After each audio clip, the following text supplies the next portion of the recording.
Komið heil og sæl, kæru hlustendur. Það eru Þurfum ekki að klippa þetta, við erum ekki fullkomnir.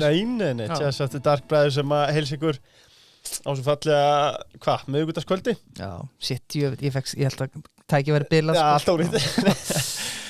Nei, það er betra að kveikja, en... Já, við erum mættir aftur í stúdíu, við vorum í míningarinu síðast. Já. Það var frábært, þökkum sem að vel aftur fyrir það, hann var mjög skemmtilegt, ég var að hlusta á hann þátt í dag, ég heldur hafi bara verið nokkuð sannspáir, bæði Jakob Birgis og Björn Ingi. Sko, náttúrulega búið að vera þvílíkt törn sem að að baki núna, kosningasirpan, mjög skemmtilegt verkefni, en við erum að snúa aftur og þá er best að fara bara í ræturnar. Ég held að viðmældi kvöldsins myndur ekki segja að hann var í vinsælasti viðmældi Chess After Dark? Já, hann kom okkur á kortið alltaf. Já, hann kom okkur alltaf á kortið. Ég man ennþá hvar ég var þegar ég sendi honum tölvupóst fyrst, sko. Já, en áður en við kynnum hennan mæta manninn, þá langar mig að kynna, þó að gestur kvöldsins sé ekki nýr á nálunni, þá eru Krita nýjir hjá okkur. Rétt. Og Krita eru talið skemmtilegt fyrirtæki, þeir eru fjártækni fyrirtæki sem þegar hvað er þreytt að vera með útistandi kröfur upp á marga milljónir. Látum við það ekki það. Já, ég lætti það og get ekki breytt þessu í peninga. Það er nákvæmlega sem Krita gerir. Þeir lána út á bara bara kröfusafni. Já, það gerir það sem getur verið bara mjög hendugt og ef það er eitthvað sem að... Þetta er líka, þú veist, eins og í byggingabransanum okkur, þetta er ekki þykjast vera sterkur þar en þú veist, þá er oft kannski gjaldið endaði bara 3-4 mánuðum setna, þú þarft pening núna sko, þannig að þetta er gott sko. Það eru Krita að koma sterkir inn og svo eru þetta Autocenter sem að vinna fyrir öll tryggingafélög. Þeir eru Tesla-votta réttingaverkstæði og þeir hata bygglur, bílamálun og réttingar. En gestur Chess After Dark í kvöld er góðvinur þáttarins Heiðar Guðjónsson, fjárfestir og hagfræðingur með meiru. Það er nú alla kynnan inn en verður einhvers vegar hjartanlega velkomin. Já, takk fyrir. Já, þetta hafðist hjá okkur allt og langt síðan síðast. Já, takk fyrir. Bara virkilega gaman að koma aftur. Hvernig liggur á þér? Bara, eins og vel, bara rosa vel, sko. Það ekki? Jú. Allt svona bara skemmtilegt. Já, geggja. Kannski byrjum bara strax á pólitíkinni í ljósi þess að hún er svona fersk. Núna er svona...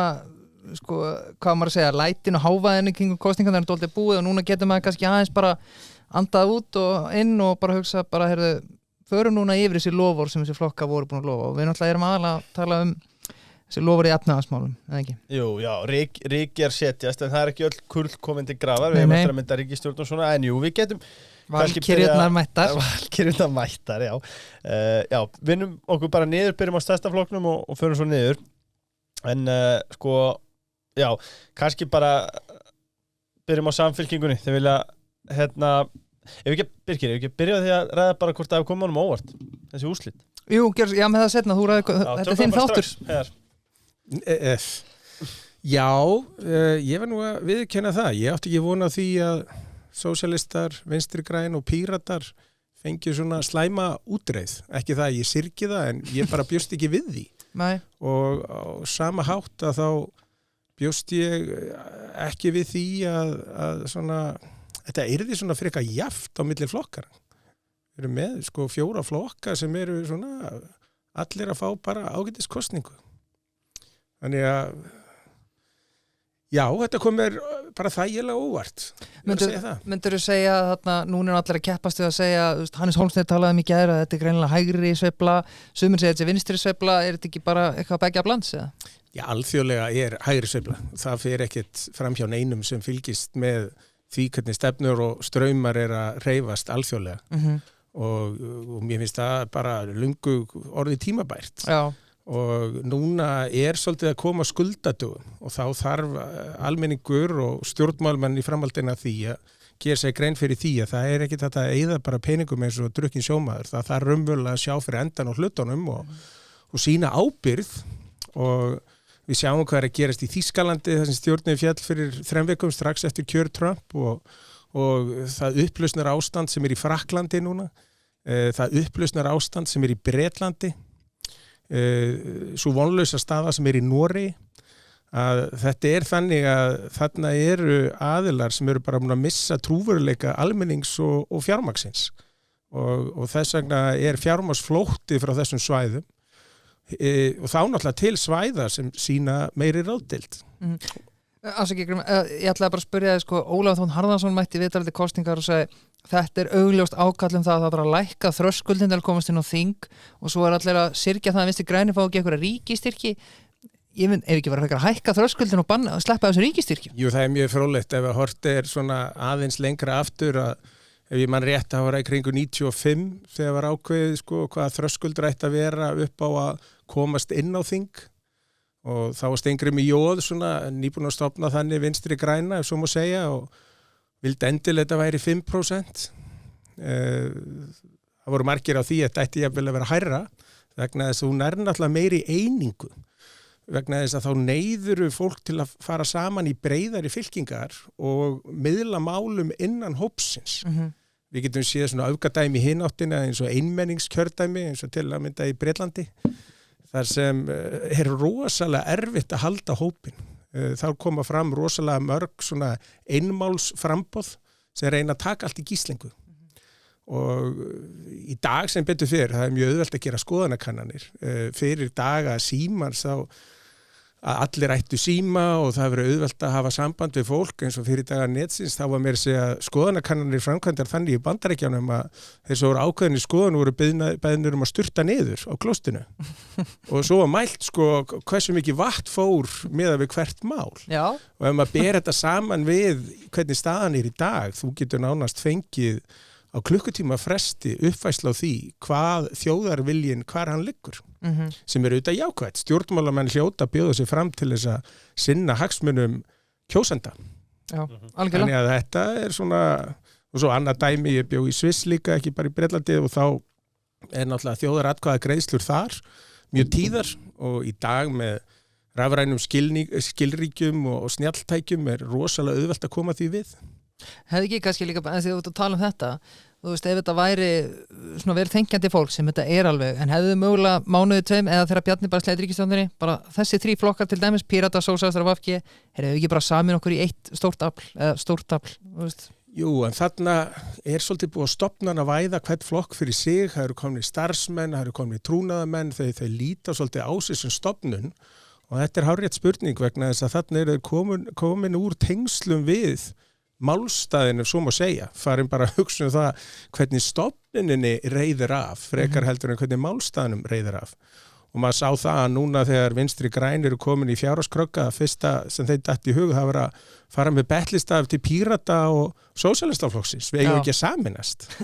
Svolítið gaman að sjá Sósíalistina þurfa að svona taka mið af fjármagninu, hver það liggur. Já, þá sjáum við raunverulega hversu miklu sósíalistar þeir eru kannski. Já, þetta fróðlegt. Já, algjörlega. Herðu, já, við ætlum að ræða þessi efnahagsmáli sem við nefnda þess áðan og lofur þeirra flokka sem komist inn á þing. Ég rosalega ánægður að sé bara 6 flokkar á þingi, þegar vorum að taka alla flokkana var þetta bara 17 tíma þættir hjá okkur. Byrjum á stærsta flokknum, vinnum okkur niður. Byrjum á Samfó, byrjum á því, þau vilja hækka fjármagnstekjuskatt úr 22 í 25%. Hvað myndi það þýða fyrir efnahaginn í landinu? Já, það náttúrulega ekki jákvætt fyrir verðmæta sköpun í landinu. Er þetta ekki bara meiri peningar í kassan? Já, þetta bara meiri miðstýring og við höfum séð hvernig, eins og ég nefndi áðan með Noreg, það sem þeirra hafa verið að hækka fjármagnstekjuskatt, setja á eignaskatt, að það bara gegndarlaus fjármagnsflótti frá Noregi. Það hérna við Genfaravatn, þar Genförumegin og Lausanne hinborgin stóra hinumegin við vatnið, hún núna kölluð litla Oslo. Það voru 5.000 fjölskyldur sem fluttu þaðan. Það stóð til hjá norskum stjórnvöldum að innheimta þennan auðlegðarskatt. Hann var til staðar í miklu minni mynd og það var hækkuð prósentan. Og niðurstaðan svo að þó þeir hafi hækkað skattinn gríðarlega mikið og þá eru heimturnar bara brota því sem var áður. Þannig að þetta svona dæmi misráðna skattlagningu og að hækka fjármagnstekjuskatt þegar fólk sem á fjármagni það þegar búið að borga nokkru sinnum skatt af því að það bara veldur því að það erfiðir að fá fjármagn til landsins. Og þetta blandast líka inn í það að það verið að tala að vextir séu háir á Íslandi. Jú, hvers vegna eru vextir háir á Íslandi? Fólk feimið að koma með fjármagn til Íslands. Ef að það væri hagstæðara skattumhverfi þá myndu þetta vextir vera lægri. Og uppáhaldi mitt í heiminum í dag svona kannski hrattast að þessari bylgju hægri mennsku sem Javier Milei. Hann mikið að skoða og nefna Írland sem dæmi. Írar fóru mjög illa út úr bankahruninu 2008 en eru bara múin að vera með sko ævintýralega góðan hagvöxt síðan þess. Þeir bjóðu upp á lágvaxta og lágskatta umhverfi. Það helst alveg í hendur. Þannig að stærstu fyrirtækin alþjóðlega sem eru að hugsa hvar þeir eiga að setja upp evróskar höfuðstöðar, horfa til Írlands. Microsoft er þar, Amazon er með mikið hluta sinni starfsemi þar, Facebook, Google og svo framvegis. Já. Þannig að ef við viljum verðmætasköpun þá getum við ekki verið að tala um skattahækkanir. Nei, algjörlega. Þá kannski í framhald af þessu, hún eða þau vildu hækka fjármagnstekjuskattinn, svo töluðu þau þetta EHF-gatt, sko, hagfræðindur veit, hvað er þetta EHF-gatt?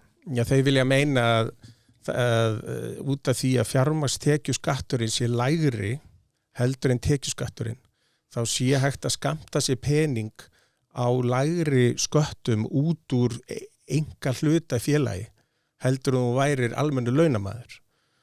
Og hvað varðar hins vegar skattalöggjöf á Íslandi, þú mátt ekki bara setja hvað það sem þið dettur í hug sem kostnað, þú mátt ekki setja heimiliskostnaðin, þú mátt ekki setja sumarfríið þitt bara sem kostnað á fyrirtækið. Það eru lög og reglur sem gera það að verkum, það er bara eitthvað sem viðkemur rekstrinu sem á að fara þar inn. Og sér það þannig að fyrirtæki borga 22% skatt og síðan er fjármagnstekjuskattur 22%. Þannig að þú tekur þetta hvort tveggja saman. Að fyrst þar sá sem rekur fyrirtæki að borga 22% skatt og svo þar hann ef hann ætlar að taka arð út úr fyrirtækinu að borga aftur 22% af því. Þannig að það ertu komin í 40% sem er það sama og er launaskatturinn. Þannig að það er ekkert gatt raunverulega. Nei, þarna er bara að vera ala á öfund og miskilningi eins og ég sé það. Algjörlega. Kannski til að klára þetta, sko, hún talaði Kristrún að þetta ætti bara að hafa áhrif á þá sem væri þeir allra ríkustu. Fólk sem væri með yfir 1,3 myndi valla að finna fyrir þessu. Er það rétt hjá henni? Nei, það er ekki rétt og þegar maður talar allra ríkustu og einhvern sem er með 1,3 milljónir í laun, það eru allir þingmenn með hærri laun en þetta, eru þeir þá þeir allra ríkustu. Já. Þetta er algjörlega galin umræða. Já, algjörlega. Aðeins áfram með samlingingunni, hún talaði fyrir, þau töluðu fyrir auðlindarentu í orkugeiranum. Ertu alveg andvíg því að telur þú það vera góða leið í að undirbúa sölu á einhverjum hluti í opinberum orkufyrirtækjum eins og Landsnet, Landsvirkjun, Rarik, Orkuveitan og fleiri? Já, það er þetta tala auðlindarentu sem ég skil mjög treglega vegna þess að auðlindi sjálfum sér hefur ekkert verðmæti fyrir en einhver kemur og vinnur úr henni.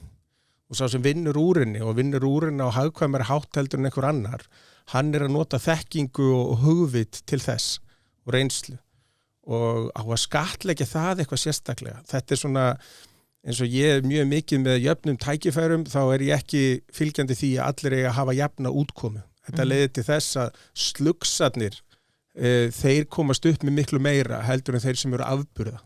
Já. Vegna þess að það hefur að höggva miklu meiri í þá sem eru afburða. Var ekki talað laumufarþegi hagfræði einhvern tímann líka? Jú, og þarna er oft talað að það sé til einhver innbyggðu svona renta sem fylgir ákveðnum eignum, hvort það sé land eða vatnsréttindi eða fiskistofnar eða námuréttindi eða eitthvað slíkt. Ég er bara ekki sammála þessu. En eigum við að skoða að selja eitthvað á þessum fyrirtækjum? Já. Vegna þess að þegar við erum að skoða hvar er framleiðin í fjármagns og framleiðin í vinnuafls mest, að þá er orkubransin á Íslandi, hann skorar ekki hátt, ekki í alþjóðlegum samanburði og alls ekki í innlendum samanburði. Þannig að ég vil nú meina að við eigum að hugsa verðmætasköpun og við eigum að hvetja til hennar. Þetta er svona letjandi varðandi verðmætasköpun. Já, algjörlega, vel svara. Síðast spurningin fyrir Samfylkinguna, þú er reglulega gagnrýnt Kristrúnu meðal annars í þessum þætti. Hvernig líst þér á plan Samfylkingarinnar? Ég líst ekki til á það. Annars er ég örugglega bara í framboði fyrir Samfylkinguna. Virtust allir koma að stað sem vildu þar. Fleiri en vildu. En ég held að eins og ég hef oft farið yfir með ykkur að miðstýring virkar illa og við þurfum aukið frjálsræði, við þurfum minna skrifuræði, við þurfum í raun og veru að fókusera á verðmætasköpun og það skilar öllum meiri ávinningi. Og þegar við erum að skoða Evrópu, eins og ég nefndi stjórnarkreppuna í Þýskalandi og Fraklandi, hvers vegna er það? Að það er vegna þess að þeir hafa alltaf verið að hugsa það að hvernig hægt að setja frekar og frekar í skorður, frekar og frekar í reglur á meðan þeir að keppa við lönd eins og Kína, þar sem eru nánast enga reglur. Þeir að keppa við Bandaríkin sem hafa vissulega reglur en miklu mun minni heldur en í Evrópu. Og þetta eins og að reyna að vera hlekkjaður í sprettlaupi að reyna að keppa. Það getur enginn keppt. Og þeir sem eru bestir í Evrópu, þeir eru þetta bara að flýja með sitt hyggjuvit og sína verðmætasköpun annað. Þar sem eru auðveldar að koma hugmyndunum í framkvæmt. Og þetta er svo sjálfsagt. En þetta ber alltaf sama brunni að vinstri menn og sósíalistar, þeir trúa því að framleiðsla hvers lands í einhver svona bara stór klessa og það verði alltaf framleitt og það verði alltaf einhver verðmæti sköpuð og það bara peningar vaxa á trjánum, þetta gerist að sjálfum sér og svo líta þeir á það sem sitt hlutverk að skipta þessu öllu bróðurlega. Frekar heldur en að hvetja til frekar í verðmætasköpunar og þetta vandi Evrópu í hnotskurn í dag. Já, algjörlega. Fyrst að, þú nefnir þetta, þið lístu ekkert á planið á samfélkingunni og þú ert líklega ekki að fara að bjóða þið fram fyrir þá í náinni framtíð, en knúði einhver almennilega á dyr hjá þér í aðdraganda þessara baráttu? Nei, ég kemur mér ekkert óvart. Ég væri ekkert sérstaklega góður stjórnmálamaður. Í stjórnmálum þá þarf að semja og taka þátt í alls konar leikjum og söng og dans, stólaleikjum og hinn og þessu sem ég bara kann lítið á og hef engan áhuga á. Nei, einmitt, við höldum samt áfram að hvetja til þess. Já, takk fyrir. Ég held að við gerum hvert skipti sem að kemur. Að hvetja mig. Við erum komnir í Sjálfstæðisflokkinn og nú veit ég að einhverju hlustendur munu sperra eyrun. Þar væri heiða flottur skipstjóri maður. Já, það var nú bara síðast sem formaður Sjálfstæðisflokks sem kom hingað, þá voru hún að vitna í orð sem Heiðar talaði hér, þannig að vonandi eftir að hlusta Bjarni minn. Sko Sjálfstæðisflokkurinn, ég ætla að byrja á hrósa en þeim eiga það að þeir voru langt minnst í loforðum af öllum flokkurum. En hlutu þetta alls ekki góða kosningu. Sko getur Sjálfstæðisflokkurinn talað um að unnið varnarsigur? Miðað við skoðanakannanir, já.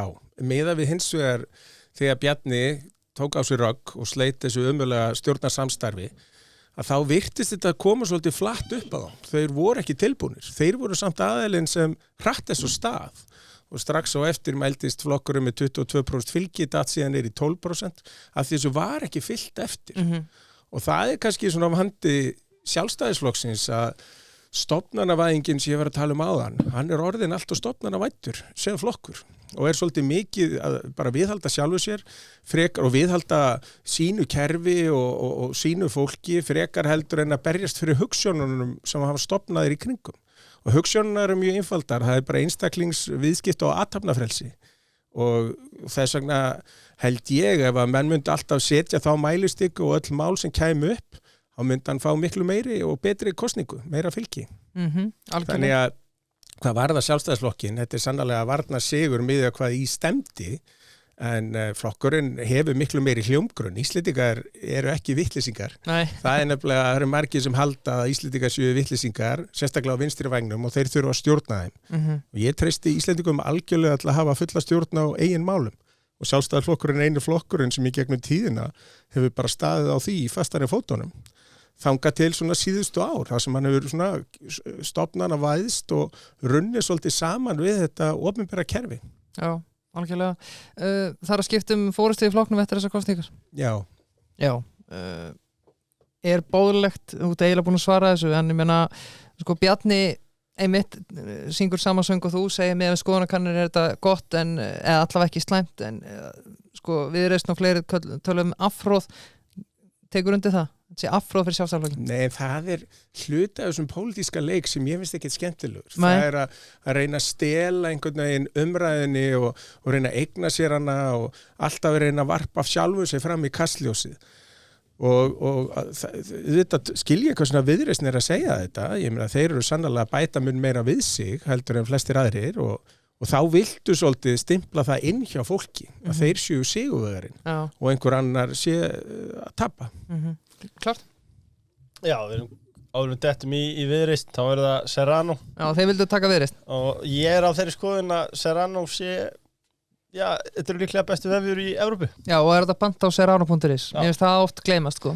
og nauta feta sko þið geti beðið að hafa hana spæsi það kostar ekkert meira en það gerir svo mikið fyrir vefjuna strákar getið sagt ykkur við verðum að ræða sem sagt Evrópaði sko Já, þetta var líka rætt við ríkisstjórnum eða semst í stjórnumræðunum í dag Já, klárt sko við sem talsmaður þess að Ísland taki sem talsmaður þess að við Ísland taki upp annan gjaldmiðil Heiðar, þú sem talsmaður þess að Ísland taki upp annan gjaldmiðil hvernig horfið að við að fara inn í ESB og taka jafnvel upp evruna? Já, miðað við hvernig ég er að lýsa Evrópu áðan að það er svolítið eins og einhver sagði hérna fyrir mörgum árum hver við gangin í brennandi hús og jú, þetta var einhvern veginn glæsilegt hús en það er kviknað í því og þau lönd sem standa sér best í Evrópu í dag eru þau lönd sem kannski fæstir horfa til það er Portugal, Ítalía, Grikkland, Spánn það er PIGS-löndin, svo kalluðu. Ég meina Spánn er komið með betri fjármögnunarkjör alþjóðlega heldur en Frakkland. Grikkland, sem mann heldur að veri algjörlega að fara í hérna, að það er komið lægri fjármögnunarkostnað heldur en Frakkland. Og þegar maður sér bara hvernig Evrópa hverjum dettur í huga þessi sniðugt að gangi inn í svoleiðis samband. Það er afleitt hugmynd. Og þá hefur Viðreisn og Seðlabankinn og margir svona hagfræðingar alltaf vilja halda því fram að það sé bara einn kostur í því að það er bara ein leið í að taka upp aðra mynt. Það er að gangi í Evrópusambandið og taka upp evruna. Og ég talaði um þetta í 25 ára að þetta er bara að fá sína. Og það var nú einn Daniel Gross sem Framsóknarflokkurinn meira segja skipaði, Sigmundur Davíð skipaði í sveinum tíma í stjórn Seðlabankans. Hann evruvæddi Svartfjallaland á þess að Svartfjallaland gengin í Evrópusambandið. Og það var alltaf leið? Það var bara ekkert mál og þýski Seðlabankinn með þess að hljópundi bakka vegna þess að þá evran ekki komið fram þannig að þau fengu fyrst þýska markið 99 og svo fengu þeir evruna 2002 þegar hún var til. Þannig að síðan horfir maður á evruna og maður horfir á þessa gjaldmiðla og það er náttúrulega samkeppni á milli gjaldmiðla alveg eins og það er samkeppni á milli markaðsvæða og framleiðanda að það er sá gjaldmiðl sem virkar best í heiminum með dollar og ég er alveg viss um það að bandaríski Seðlabankinn hann myndi líta það bara mjög jákvæðum augum eða við myndum bara taka upp einhliða dollar hérna. Það er samt áhugavert að skoða því að við höfum nú einhvern tímann nefnt Kanadadólaran hérna eins og þetta að Kanada virðist vera alltaf að glíma við sama vanda og við þegar kemur að húsnæðismálum. Þeir eru líka búin að flytja inn mikið af erlendu vinnuafli og þetta hefur sett svona álag á húsnæðismarkaðinn. Erum við ekki að búlja sér á Kanadadólaran lengur eða? Nei, þar hafa verið stjórnvöld sem hafa farið með samfélagi í alveg bandvillisátt. Regluverk vætt alveg svakalega, verið uppfull af þessum vókmálum, reynt að banna prófessora eins og Jordan Peterson sem neitaði að nota einhver fornöfn sem eiginlega engin skildi. Ætluði að sekta þá flutningabílstjóra sem stóð í verkfalli, bara eðlilegu verkfalli. Og ætluði meiri sig að loka á bankareikningunum. Þannig að þeir hefði enga aðra úrkosti heldur en að hætta að vera vörubílstjórar og þetta er svona stjórnun hjá Trudeau sem hefur verið algjörlega fráleit og hún er auðvitað bara að koma fram í því að efnaðarsunnsviðin í Kanada eru miklu minni heldur en þau ætti að vera. Kanada er land sem getur framleitt kjarnorku lestir, flugvélar, bíla, risaskip, fullkomnustu gerð. Þetta er risastórt land með bara 30 milljónir manna en hafa svakalega iðnaðargetu en hún hefur beðið hnekki vegna þess að stjórnvöldar hafa ekki átt að segja á því hvaðan verðmætin koma. Algjörlega? Já, mér langar þetta að taka kjarnorkuna og ég er með það já, tökum það á eftir. Ég er með allt inn. Já, þú talum með þetta, Birkir. Heima. Já. Sko, kannski að lokum með verið kommentaðir á óvart, hvað er náðu Sessilega upp á passborðið? Þú hefur nú alveg gagnrýnt málflutning Viðreisnar áður. Já, og ég veit ekki almennilega fyrir hvað Viðreisn stendur. Viðreisn byrjaði sem svona borgaralegur flokkur sem trúð á verðmætasköpun en síðan hafa þeir ekkit auðvitað verið við stjórnmála nema í Reykjavíkurborg og það hefur mistekist allrapalega. Þannig að þegar maður horfir á hvernig þau hafa látið vittlur svona þar gangi yfir sig að þá spyr maður sig, munuði standa sig eitthvað betur í landsmálunum? Ég meina, fjármálastjórn Reykjavíkurborgar er í algjörum ólestri. Þeir eru bara í vandræðum með að fjármagna borgina og að fjármagna á miklu verri kjörum heldur en bara alls konar fyrirtæki hér á landi. Þó þetta ætti að vera miklu tryggari rekstur. Sagði ekki Einar að hvað fengi verri kjör heldur en Æsland var ekki þannig? Jú, gott ef ekki. Það sem náttúrulega ótrúlegt ef þú ert með höfuborgina. Já, og svo bara þegar maður sér framkvæmdahliðina hjá borginni þar sem maður nennir eiginlega ekki að tala þetta, bara sorpu og leikskóla sem hrynja og guð má vita hvað, það ekki flókið að byggja hús, en það borginni algjörlega ofviða.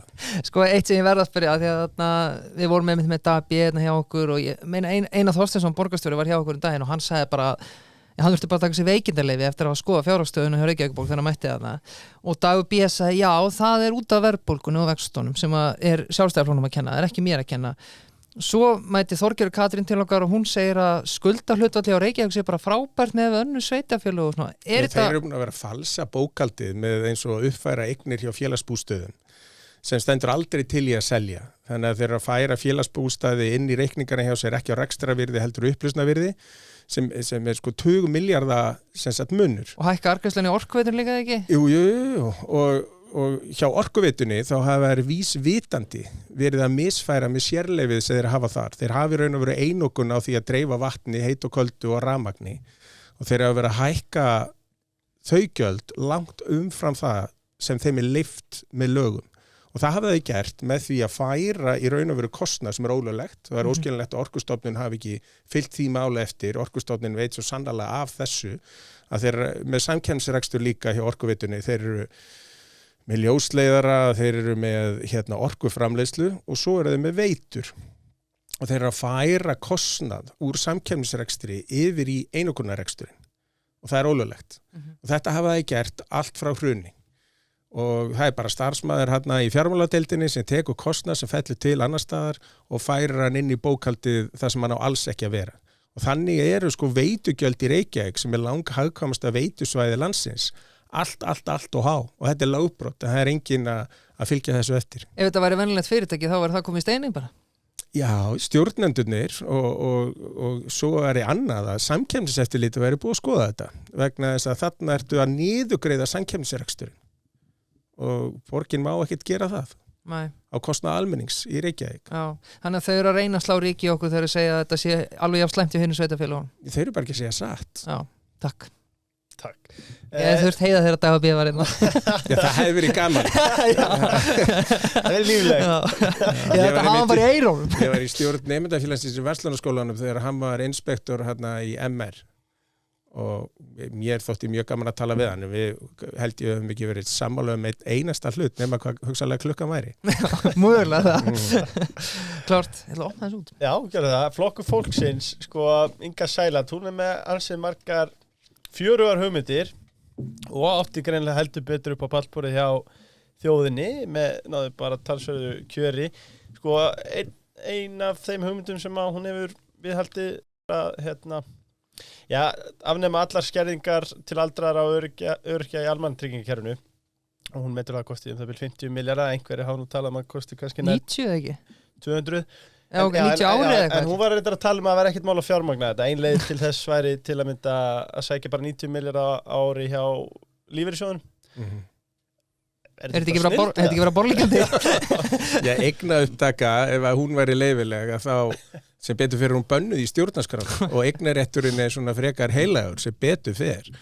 Vegna þess ef að menn ætla að leyfa þetta að þá ekkert heilat lengur og þá eru við öll orðir þrælar ríkisvaldsins og stjórnmálamanna og það náttúrulega ömulegt en hvað Ingu varðar, hún eiginlega frumkvöðull ársins, hún múin að stofna þarna fjölskyldufyrirtæki sem á fjárlögum hún ræður öllu og velur inn fólk eftir hentuleika og stemningu og lætur fólk fara en þetta í alvörunni, þetta eins og fjölskyldufyrirtæki og þetta kallað stjórnmálaflokkur og hún með gríðarlega persónutöfra, hún ævintýralega mælsk en hún svo sannarlega ekki fjármálalæs. Nei, hún vill vera fjármálaráðherra?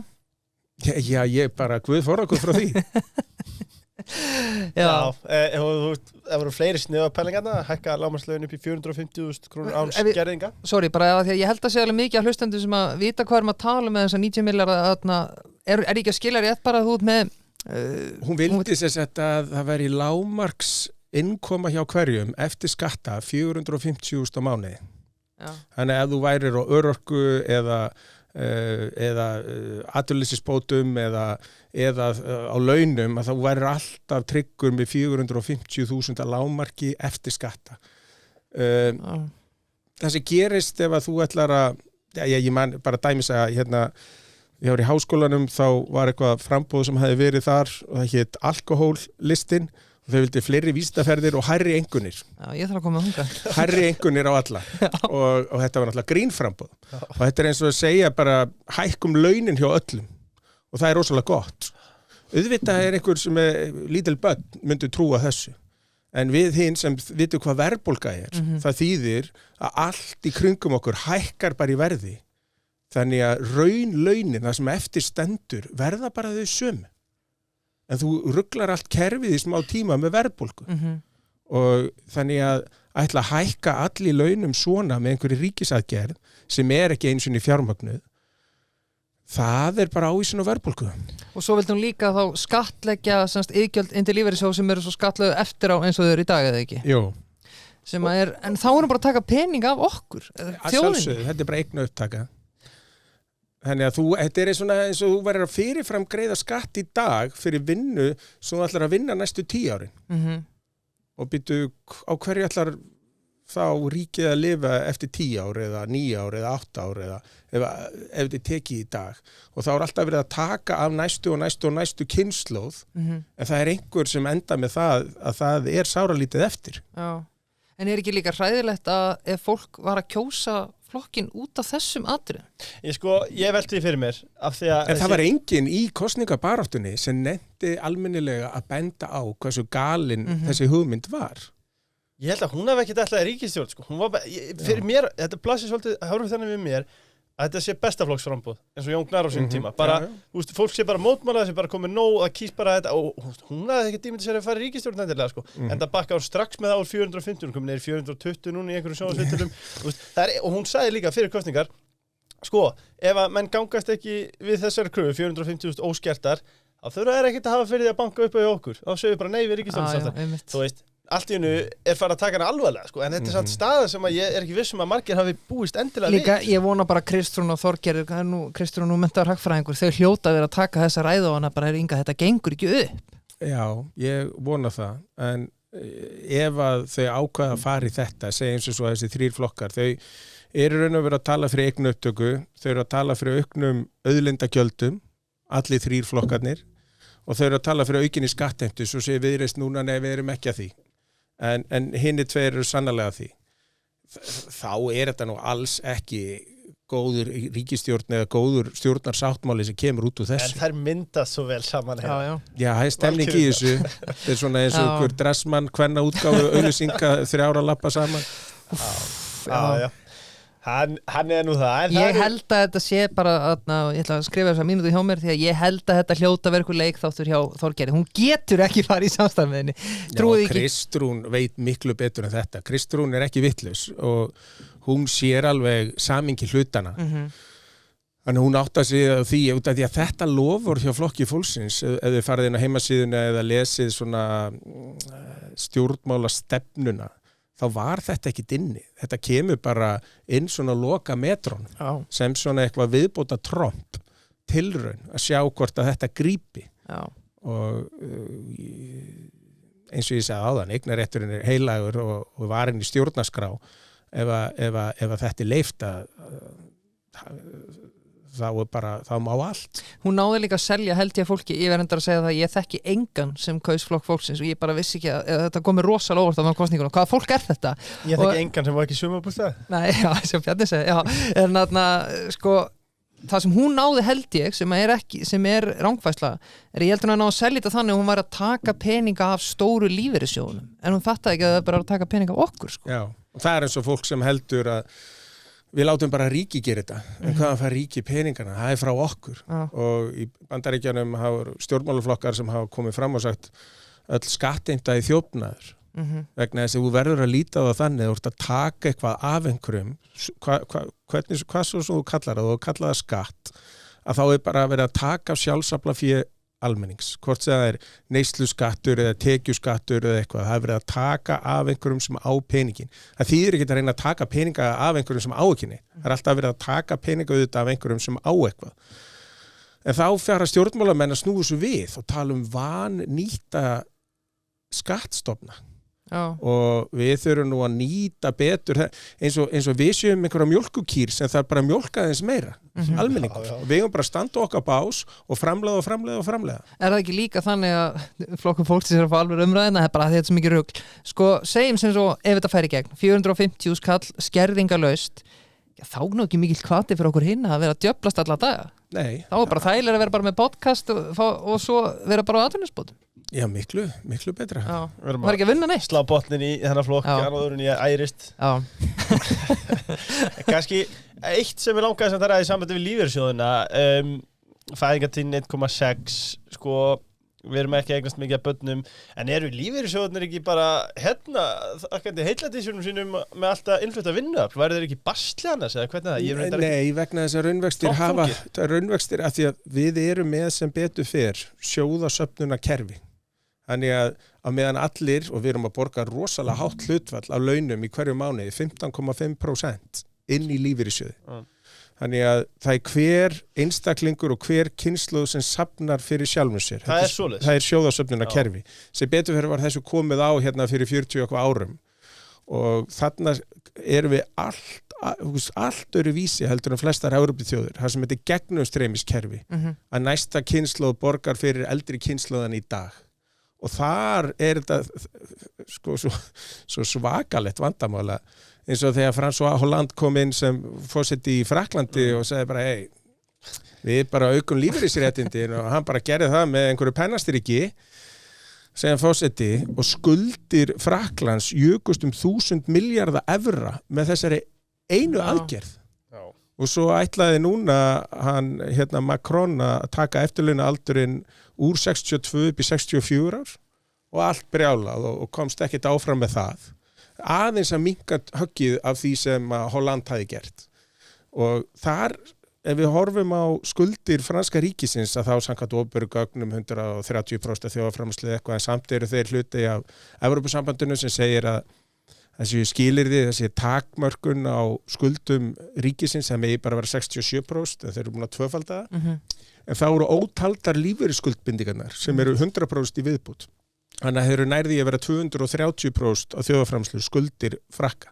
Shit. Og þessum er ekkert skrítið að fjármagnakostnaði Frakklands núna sé bara að vaða upp og ef að þeir eru svona annað að tvíeikjunni innan Evrópu sem stýri mestu og þá sér maður alveg að Evrópa á ekki svona blóma tíma framundan.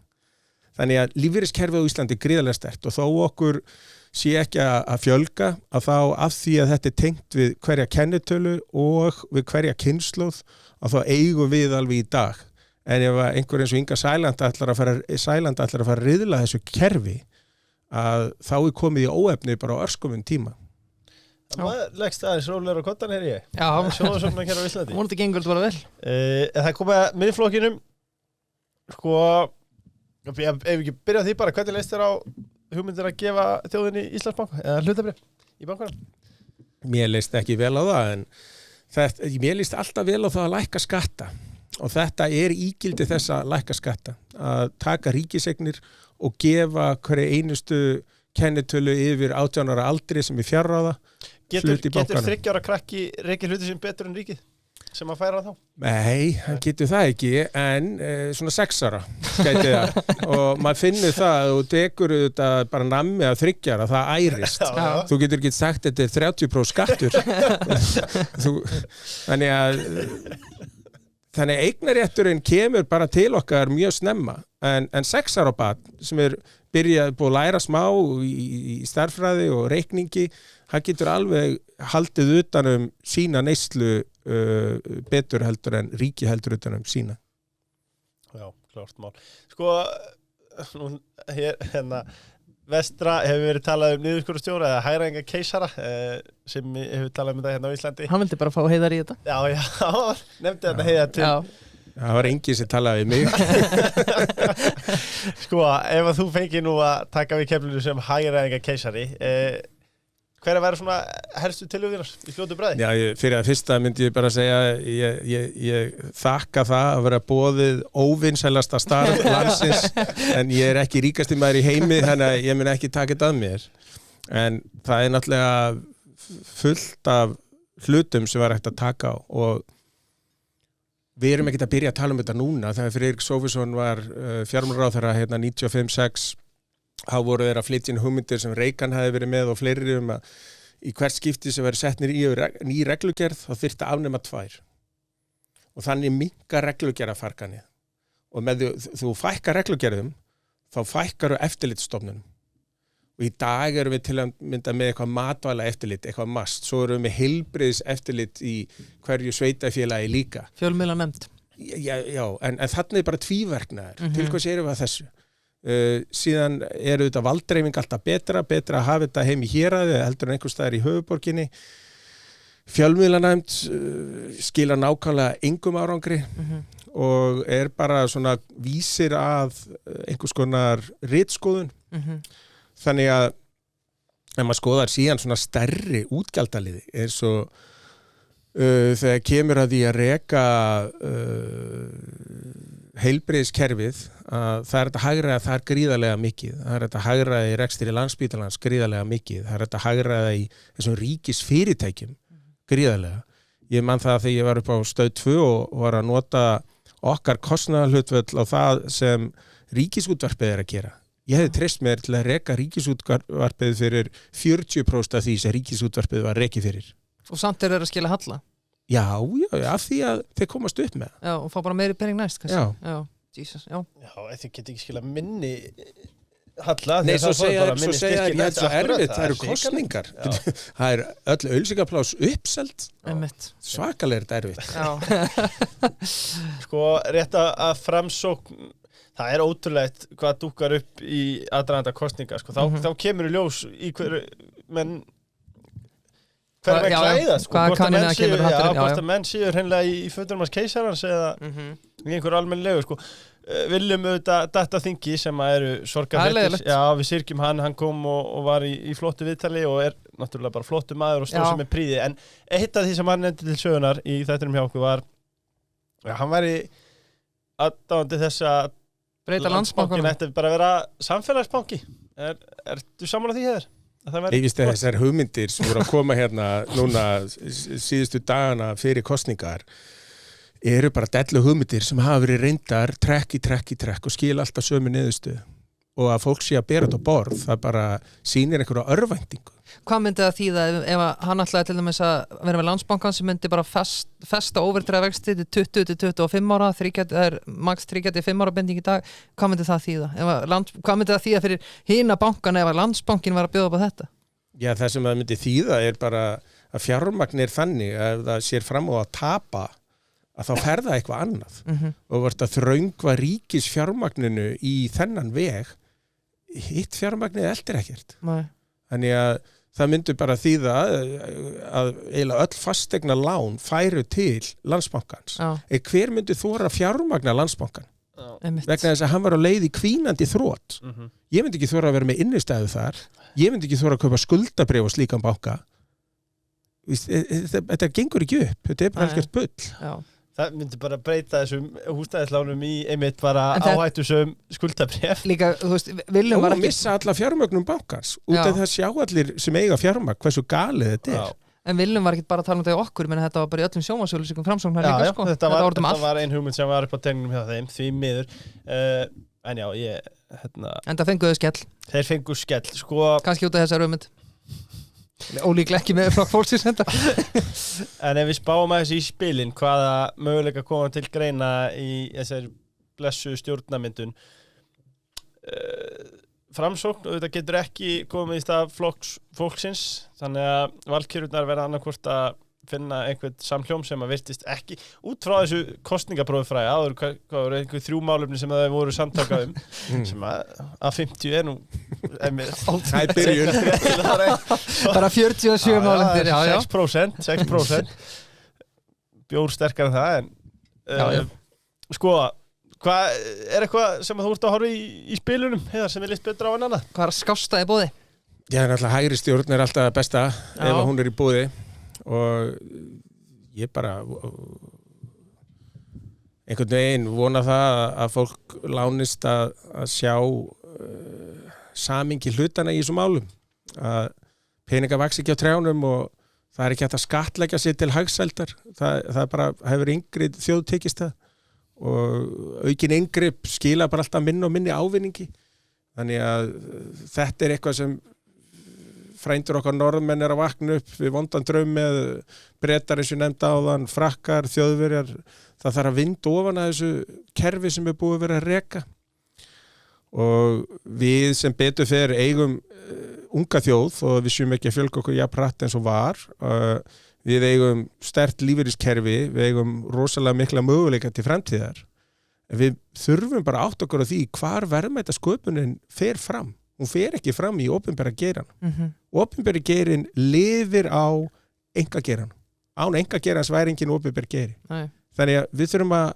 horfa á þetta í réttri röð og við getum ekki látið skottið einhvern veginn vagga hundinum við þurfum að horfa á bara hvernig atvinnulífinu hvernig því veitir af eða reyðir af og svo í framhaldinu af því að þá þurfum við bara að horfa á það að almenningur hafi það sem best Hefði Sjálfstæðisflokkurinn samt kannski bara gott á hvíldinu núna?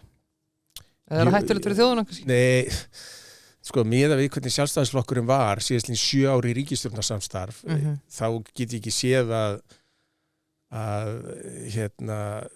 það sé nauðsynlegt að hafa hann við ríkisstjórnarborðið. Hann gat ekki afstýrt þeim afleikjum sem voru teknir og spilaðir þar.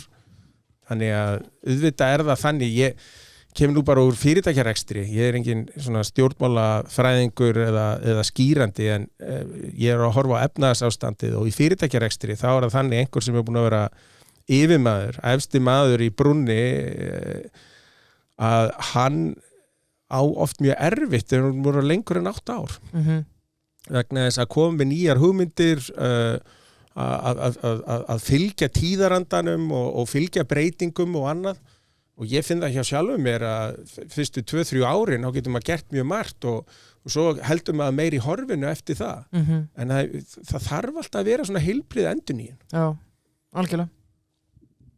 Já, heilbrigð endurnýjun, sjálfbærni og annað, þetta minnir með orku náttúrun allt saman, stærsti hleðslugarður og er í Borgarnesinu. Eru þeir kostunaraðli hér? Já. Því var ég að tala vel um það á Gott að út, nei. Já, ég blótaði mér sem. Ég misti mig alveg. Nei, sko, við erum ekkert að ritskoða hér, eða hafa áhrif á gestina, sko. Nei. En, sko, svona til þess að hæla en þá er þetta með 14 tengi, alltaf 480 kW. Ég hef notað þeirra hleðslustöðar alltaf því ég kemst nálægt þeim, af því að mér þær virka best, bara 100%. Já, og stærsti hleðslugarðurinn, hann er í Borgarnesi. Já. Og það er nálægt verslun og þjónustu, leiksvæði fyrir börnin og aðgengi fyrir, ánægð með þarna, aðgengi fyrir öll. Já, mér finnst Víðigerði best og þá fer maður á hana Northwest staðinn. Bara mjög svona heiðarlegur, góður staður og svakalega hleðsla. Algjörlega. Við ætlum aðeins að fara í gjaldmiðilsumræðu, þið voru aðeins byrjað að hita upp fyrir þetta áðan, okkur langar að tala viðtal sem Benedikt Gíslason var hjá okkur daginn, mjög gott viðtal, hvernig maður allir að taka það og hann var að tala að við ætlum að gefa íslensku krónu meiri tíma, meðal annars vegna þess að hagkerfið hefur styrkst og krónan hefur verið ein stöðusta myntin í Evrópu undanfarin ár. Er það rétt metið hjá Benedikt að málstæður íslensku krónunar hafi batnað á síðustu árum? Nei. En það er mjög skiljanlegt að hann sé að segja þetta vegna þess að íslenska krónan býr til staðarvernd gagnvart samkeppni við erlendar fjármálastofnanir á meðan allt íslenska kerfið er í krónum að þá er flóknara fyrir alþjóðleg tryggingafélög, alþjóðleg fjármálafyrirtæki, alþjóðlega banka að koma hérna inn og veita mikla samkeppni. Þannig að hann er kannski ekki alveg hlutlaus. Já, enga veginn. Og þá getur einhver sagt ég er ekki hlutlaus en ég er hins vegar sá og hugsa ég sem hef átt einhver mestu krónuviðskipti bara í sögunni. Ég verið að kaupa og selja krónur með bara ágætis árangri í 30 ár. Já.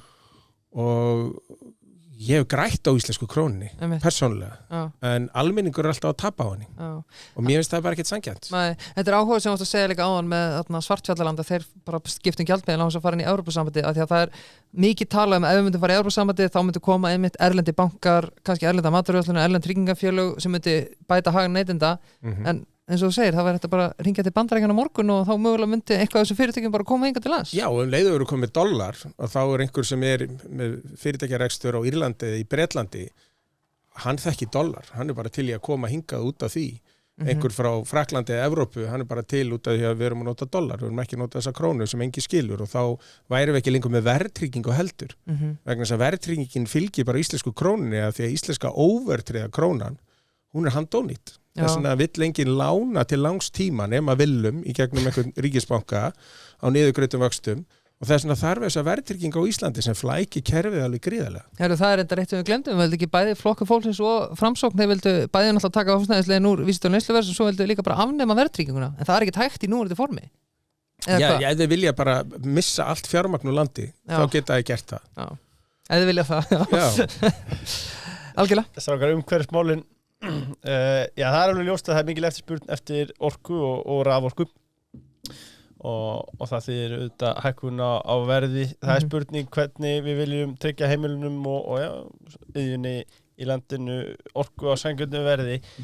Sko, hver þín skoðun á þjöppun á orkumarkaði í framleiðslu til dæmis og HS Orka sem getur verið eining sem hefur þá þekkingu á jarðhita og svo Orkusalinn og Norðurorka með mikla þekkingu í fallvatnsvirkjunum. Er einhver... Ég vil frekar fjölga kostunum heldur en fækka þeim. Og hvað varðar hins vegar sko auðlindina sem hérna, sem orka, hvers vegna ættu við að niðurgreiða hana til einhverja ákveðina atvinnugreina? Hvers vegna ættu við að segja, já, hérna koma kúnnar sem eru alþjóðleg gagnaver, þeir eru til í að borga $80-90 á megawattstundina. En við viljum hafa álver sem borga 20. Við viljum hafa grænmetisbændur sem borga 20. Hver ákveður það? Grænmetisbændurnir eða álverin? Það hlýtur að vera sá sem á orkuna og hver á langstæsta orkufyrirtæki í dag hér? Það er við, það er almenningur í landinu, það er Landsvirkjun sem framleiðir 75% af rafmagninu. Þannig að ef maður horfir á rafmagnsmarkaðinn að þá hljótu við að vilja að það sé verið að selja hæstbjóðanda. Þetta er eins og ef almenningur ætti eitthvað sjávarútvegsfyrirtæki hérna á Íslandi sem er ríkisfyrirtæki sem myndir reyndar aldrei gerast og aldrei ganga upp en segjum svo að það væri samt sem áður. Og við myndum vilja segja sko nei, við viljum bara selja sóma rækjurnar og við viljum selja sóma rækjurnar í rækjusalut sem þeir geti síðan selt út allan heim. Frekar heldur en að selja til Marks & Spencer eða selja til Aldi eða eitthvað annað. Þetta er bara rugl. Þá segi ég sem lobbyisti fyrir áliðina en ég að skapa svo mörg störf. Einmitt og þá spyr maður sig hvaða störf eru það og eru þau þannig að fólk sækir í þau störf. Það er búið að vera þannig að velturhæði starfsfólks hjá álverum. Þetta voru mjög eftirsóknarverð störf fyrir 40 árum síðan. Vaktastörf, erfið störf, við erum mikla virðingu fyrir fólki sem gengur vaktir í verksmiðjum. Það er erfitt starf, krefjandi. En velturhæði starfsfólks í þessari atvinnugrein er búin að stór aukast sem segir manni að þetta er ekkert jafn eftirsótt störf eins og var hér áður og svo getur maður spurt sig hvers konar störf myndast í gegnum eða í kringum gagnaver eru það óáhugaverð störf, það er fullt af störfum fyrir rafeindavirkja, rafvirkja, tölvunafræðinga, eðlisfræðinga og svo framvegis þannig að hvort eru áhugaverðari störf hvort eru betur borgandi störf það er alveg ljóst að það er meira í kringum gagnaverin. Já, algjörlega. Ég má til með að nefna þetta, mér langar ekki að gera en ég ætla samt að gera. Sko, markmið stjórnvalda að ná kolefnishlutleysi fyrir árið 2040. Ég er svona veltaði fyrir mig hvort að við séum ekki aðeins að pissa upp í vindin þarna því að maður spyr sig, erum við ekki bara að standa okkur ágætlega? Af hverju segjum við ekki bara, herðu, við erum að standa okkur svona, hvernig er heimurinn að standa sig? Úr því að við ætlum að ná þessu hlutleysi með því að treysta á tækniframfæri sem við höfum engin áhrif á. Ég er alveg sammálaður og í þessu tilliti að þá eru við að nota því að húshitun er svona yfir helmingur af allri orkunotkun, húshitun og húskæling er helmingur af allri orkunotkun heimsins. Miklu meira rafmagn. Sko rafmagn og samgöngur til samans ná ekki einu sinni húshitun og kælingu. Og það eru við að nota jarðvarma og einhver hluta vegna telur það ekki með í þessu sérkennilega bókhaldi sem Evrópusambandið er með og það má skrifa það að stóru leyti á íslenska embættismenn og stjórnmálamenn sem hafa ekki staðið á okkar hagsmunum í þessu máli og ef maður tekur þetta allt saman þá eru við að nota svona 85% endurnýjanlega orkugjafa á meðan þessi lönd sem eru að bera okkur saman við sem þykjast alltaf ná einhverju hlutfalli þau eru að nota kannski 15% og fyrir okkur að fara úr 85 upp í 100 auka sér sett þessi 15% það er svo miklu erfiðara heldur að fara úr 15 upp í 30 þetta er eins og að fá 1,5 og prófi og fara upp í 3 eða fara úr 8,5 upp í 10 sko áreynslan við að fara úr 8,5 upp í 10 er sko 100-föld með að það að fara úr 1,5 upp í 3 og ég skil náttúrulega sinna og þetta skiptir þetta máli fyrir heiminn en maður spyr sér bara, er þetta ekki lögmálið aldrei lítill, alltaf stór, við erum að gera okkur lítill í stæðan fyrir að gera okkur stór. Já, þetta er svona velmöguna vandi, við erum farin að skammast okkar fyrir okkar eigin velmögun, en hún er ekki á kostnað hinna. Nei. Við eigum bara að vera stolt af því hvað við höfum og hvað við höfum gert og við hættum að brenna hérna kolum og við og mó og eitthvað þegar við fórum loksins að beisla jarðhittan og við höfum gert það bara alveg framúrskarandi vel. Það var grein núna í nóvember í Reason tímaritinu í Bandaríkjunum sem var að segja jarðhiti og það hverju menn ekki að skoða meira og meira jarðhita upp á að nýta hann sem endurnýjanlegan orkugjafa af því að húshitun er svo stór hluti af þessu. En menn eru alltaf að hugsa rafmagnið. Rafmagnið er kannski 25% á orkunotkun heims og það er svona þrýsta hún rafmagnsbíl og rafmagshitt og þetta. Tölum aðeins þessa húshitun. Þar er verið að nota kol og brenna hinn og þessu til að hita hús. Hér erum við ekki að því.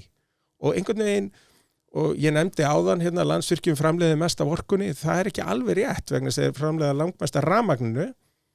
En ef við tökum sko jarðvarma virkjanirnar sem við erum með, sem auðvitað Landsvirkjun á nokkrar, en Orkuveita Reykjavíkur, ON og HS Orka á líka nokkrar, það er í heildarafli alveg gríðarlega mikið og við erum að nota meira því heldur en rafmagninu. Það er þetta gaman að klippinu sem voru flug í netheiminu með Þórhildi Sunnu og raforkuna og við vorum held ég í 23. sæti samkvæmt henni þegar við erum í raun og veru í öðru sæti á raforku per haus eða en ég skil ekki alveg að ræða raforkuna af hverju líka að ræða orkuna þegar fólk er að ræða raforku per haus og ál per haus og fisk per haus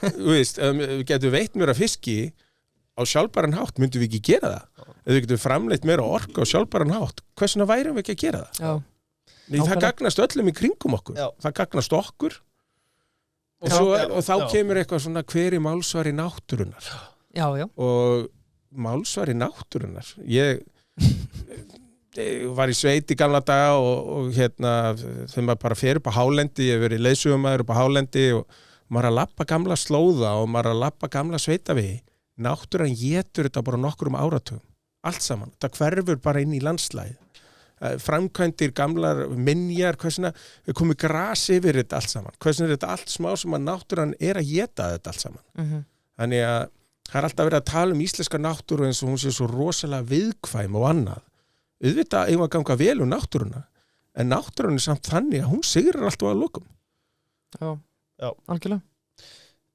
Við reist tala það ætti að banna leit og vinnslu jarðefna eldsneytis í íslenski lögsögu sammála því, Heiðar Og hvernig horfum við þér að líka, þarna femur aftur í það þarna höfum við eitthvað sem við getum framleitt hugsalega og miklu hagkvæmara hátt heldur en annar staðar hversin ættum við ekki að gera það? Nú er verið frjálslyndu flokkur, tala við þessu Já, þetta náttúrulega sýnir þeir eru ekki skynsami flokkur hvað þetta varðar vegna þess að í dag fyrir mest að þessari framleiðslu fram í einræðisríkjum þar sem umgengni náttúruna og hún er ömurleg og hvernig síðan ávinningunum er skipt, það er ömurlegt og með því að vinna ekki meira hér þá nú að styðja við framleiðslu þar með tilheyrandi umhverfisspjöllum og mannréttindabrotum þannig að ég skil ekki fólk sem segir svona hluti og hver myndi þakka okkur fyrir það að taka bara, eins og ég held í fram að 10 milljarðar tunna af auðvinnanlegri olíu á Drekasvæðinu. Hver myndi þakka okkur fyrir það að láta þetta bara liggja? Fólk myndi bara hugsa, já, Er þið hálfvitar? þetta nú meiri kjánaðir en bara til hamingju. Við fáum social Darwin velun. Já. Sko, við vorum að ræða það hversu stór þáttur húshitun væri og ég ætla nú ekki að fullyrða um það hvort að strúktúrhúsin séu betur einangrun önnur, þó mig grunaði nú með að við gæðin á efninu. Ég ætla bara að fullyrða það hér. Timburhúsklæningarnar eru þetta ánskaðlega efna og tryggja timbri sé, já, það er allavega bætt endinga. Sko, annað með strúktúr er að ef þú ert fylgjandi hinnum frjálsa markaði, þá eru þeir að bjóða hagkvæmasta verðið á mestu gæðurum. Það er nú reynda bara mitt faglega mat og ég veit nú sitt hvað timburhúsklæningar Birkir. Jú, þú ekki byllar þar. Nei. Á ársfundi SFS furðaður þið á niðurstöðum starfshóps Guðlaugs Þórs umhverfis- og orkumálaráðherra að sólarorka gæti orðið stærsti orkugjafi í rafmagni hér á landi. Já, einmitt við nefnum sko jarðefnaeldsneyti, við nefnum mögulega vindorku, jarðvarmaorku, vatnsorku, en sólarorka á Íslandi, er það ekki bara next up eða? Ég veit það ekki, ég að keyra Reykjanesbrautina klukkan 4 liggur við háuljósin, ég veit ekki Virkja þau? Nei, en bara þegar maður veit hvað svona orkuframleiðsla kostar, að orkuframleiðsla í kringu sól eða birtu hér kostar svipað í Svíþjóð og þar eru menn búin að vera að vinna við sambærilegar aðstæður og hér og þá er þetta svona $200 megavattið. Ég sé áðan að gagnaverin væri tilbúin að kaupa 80-90 og álverin væri að borga 20-30 eða eitthvað svoleiðis og græmtsbændur. Ætlum við að fara að reyna að selja þessum orku á 200. Já. Við munum aldrei ná því. Nei. Við vitum að fallvötnin og jarðvarminn er að búa til fyrir okkur orku á svona 40-50. Þannig að við getum alveg gert meira af því. Og það er skynsamlegt. Okay. En að bera þá á borð 200 og svo það sem ég fannst ævintýralegast, en orkumálastjóri var að tala um það þegar hún var í framboði til forseta og hún Hallar Hund að við ættum að horfa til frænd okkar í Færeyjum sem eiga enga fallorku, enga jarðvarma og nýta sjávarföllin líka. Já. Sjávarfallavirkjanir, ef mér telst rétt til, eru svona $300 megavatti. Já. Og frændur okkur í Færeyjum myndi að sjálfsögðu nýta fallvötnin og jarðvarman ef maður væri til staðar. Þá væru þeir ekki að föndra við sjávarföllin. Þeir væru ekki þeir reyndar ekki í sólarorku en þeir eru í vindorku og vindorka er svona 100 svona 100 á landi sem það kostar megavatti $100. Sko í niðurstöðunni ég er með þetta fram með og kemur meðal fram að það verði sett sem skilyrði að nýbyggingar og strúktúr þurfti þó að gera þetta líka að nýbyggingar verði hannaða með tilliti til sólasella og hústökum sko viðstýring ég er bara hækkandi húsnæðisverð og það líka og þá bara meiri verðbólga. Já, einmitt það sem við þurfum núna. Já, aukna reglugerðir. Þetta er alveg uppskriftin að hamingju. Vel svarað. Já, kannski og reyni allt annað. Já, við tökum aðeins þína gömlu vinni og kannski vinni enda, ég veit það ekki, Sín á nýlegu markastegi töluðu stjórnendur Sínar að fyrirtæki innan samstæðunar þar á meðal fjölmiðlahlutin og Vodafone hefði í raun aldrei saminast. Ertu sammála þessari fullyrðingu? Nei, ég er ekki sammála þessu. Ég var fjölmiðlahlutin var keiftur í árslok 2017, ég hætti sömari 22, það var búið að reka þetta saman í 5 ár, þannig að ég get ekki verið sammála þessu. Nei, kannski erfitt að tjáða um þetta en sko... Nei, það er bara alls ekkert erfitt. Nei, ok. Ég meina... Hún talaði með einhvern veginn, ég horfði á hana markaðsdag sem var áhugaverður í meira lagi, sko hún kom með eitthvað slókan hana sem átti að breyta öllu, nú erum við sín eitthvað, sko... Já, það er eitthvað sem við alveg meðvitað tókum ákvörðun að Sín er hlutabrif. Já. Og business Sínar var ekki að selja hlutabrif. Sín átti síðan mjög vel metin vörumerki, eins og Vodafone á Íslandi, Stöð 2, Bylgjuna, Vísi, og með því að tala meira vörumerkin sín, þá auglýsir þau meira. Og það er þannig þú ert með fólk í vinnu og það er stolt af sérstaklega sínu starfi og sínu vörumerki að þá ertu að tapa miklum verðmætum með því að hætta að tala vörumerkin og tala alltaf sín. Ég vinn hjá sín og þú fer eitthvað í fjölskyldu og Gummi Ben, vinnur þú hjá sín? Ert þú ekki á Stöð 2 Sport? Og Heimi Karls, vinnur þú hjá sín? Og svo framvegis. En hún talaði dálítið eins og hver væri bara að vinna í sínu hotni í sínu fyrirtæki og þetta væri ekki ein stór heild.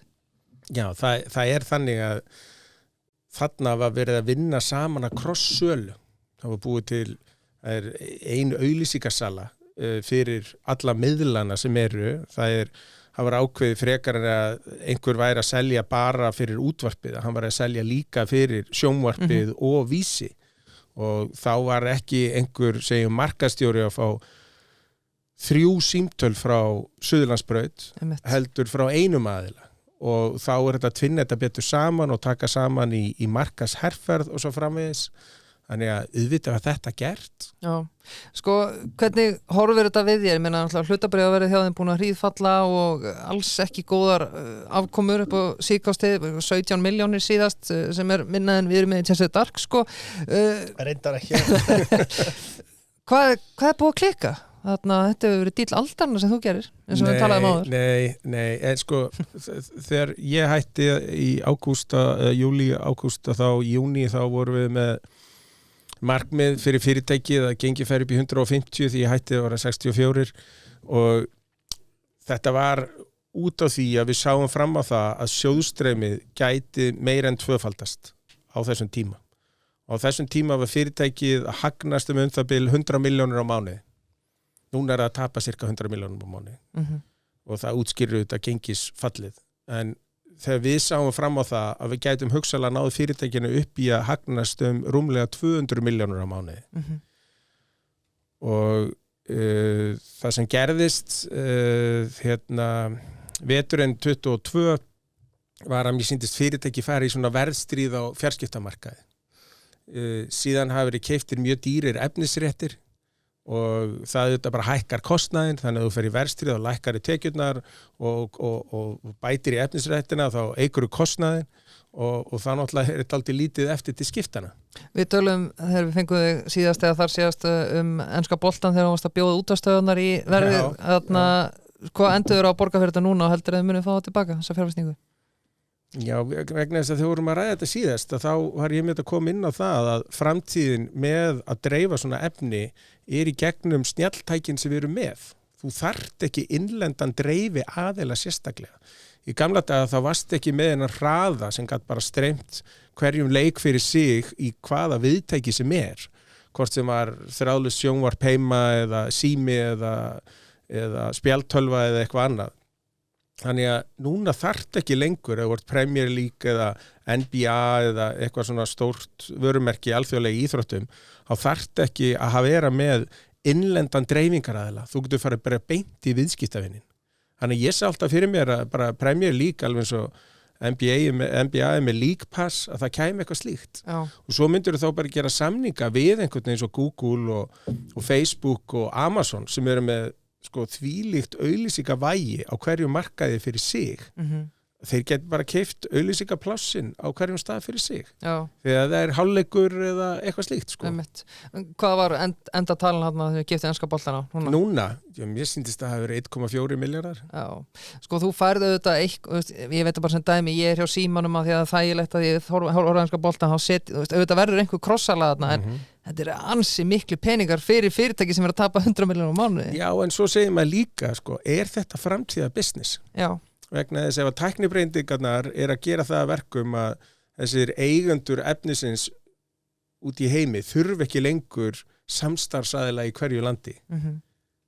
Þá þetta að klippa hann bara út og dreifa þessu með öðrum hætti. En samt, þeir hljóta að skelli hlæði þeir sem er að selja enska boltan að fá að selja hann fyrir svona fjárhæðir, okkur eftir að fara í... Ég er ekkert þessum að fengi meira fyrir hann hins eginn, Í dag er svo staðið. Já, ég veit það ekki, en það er samt þannig að þegar maður var að skoða þetta, þið getið farið inn á gallup.is og skoðað bara fjölmiðla og þar undir getið skoðað vefsíðurnar eins og Vísir og MBL og 433 og þá sjáuð þið, ef þú fer undir Vísir eða undir MBL og tekið bara íþróttir, þá sjáuð þið það eru svona 30-40 manns á dag sem fara inn á íþróttafréttirnar og þeir fara ekki bara á Vísi, þeir fara líka á MBL, þeir fara líka á 4-3-3, þeir sem hafa sérstaklega áhuga á fótbolta að fara þangað.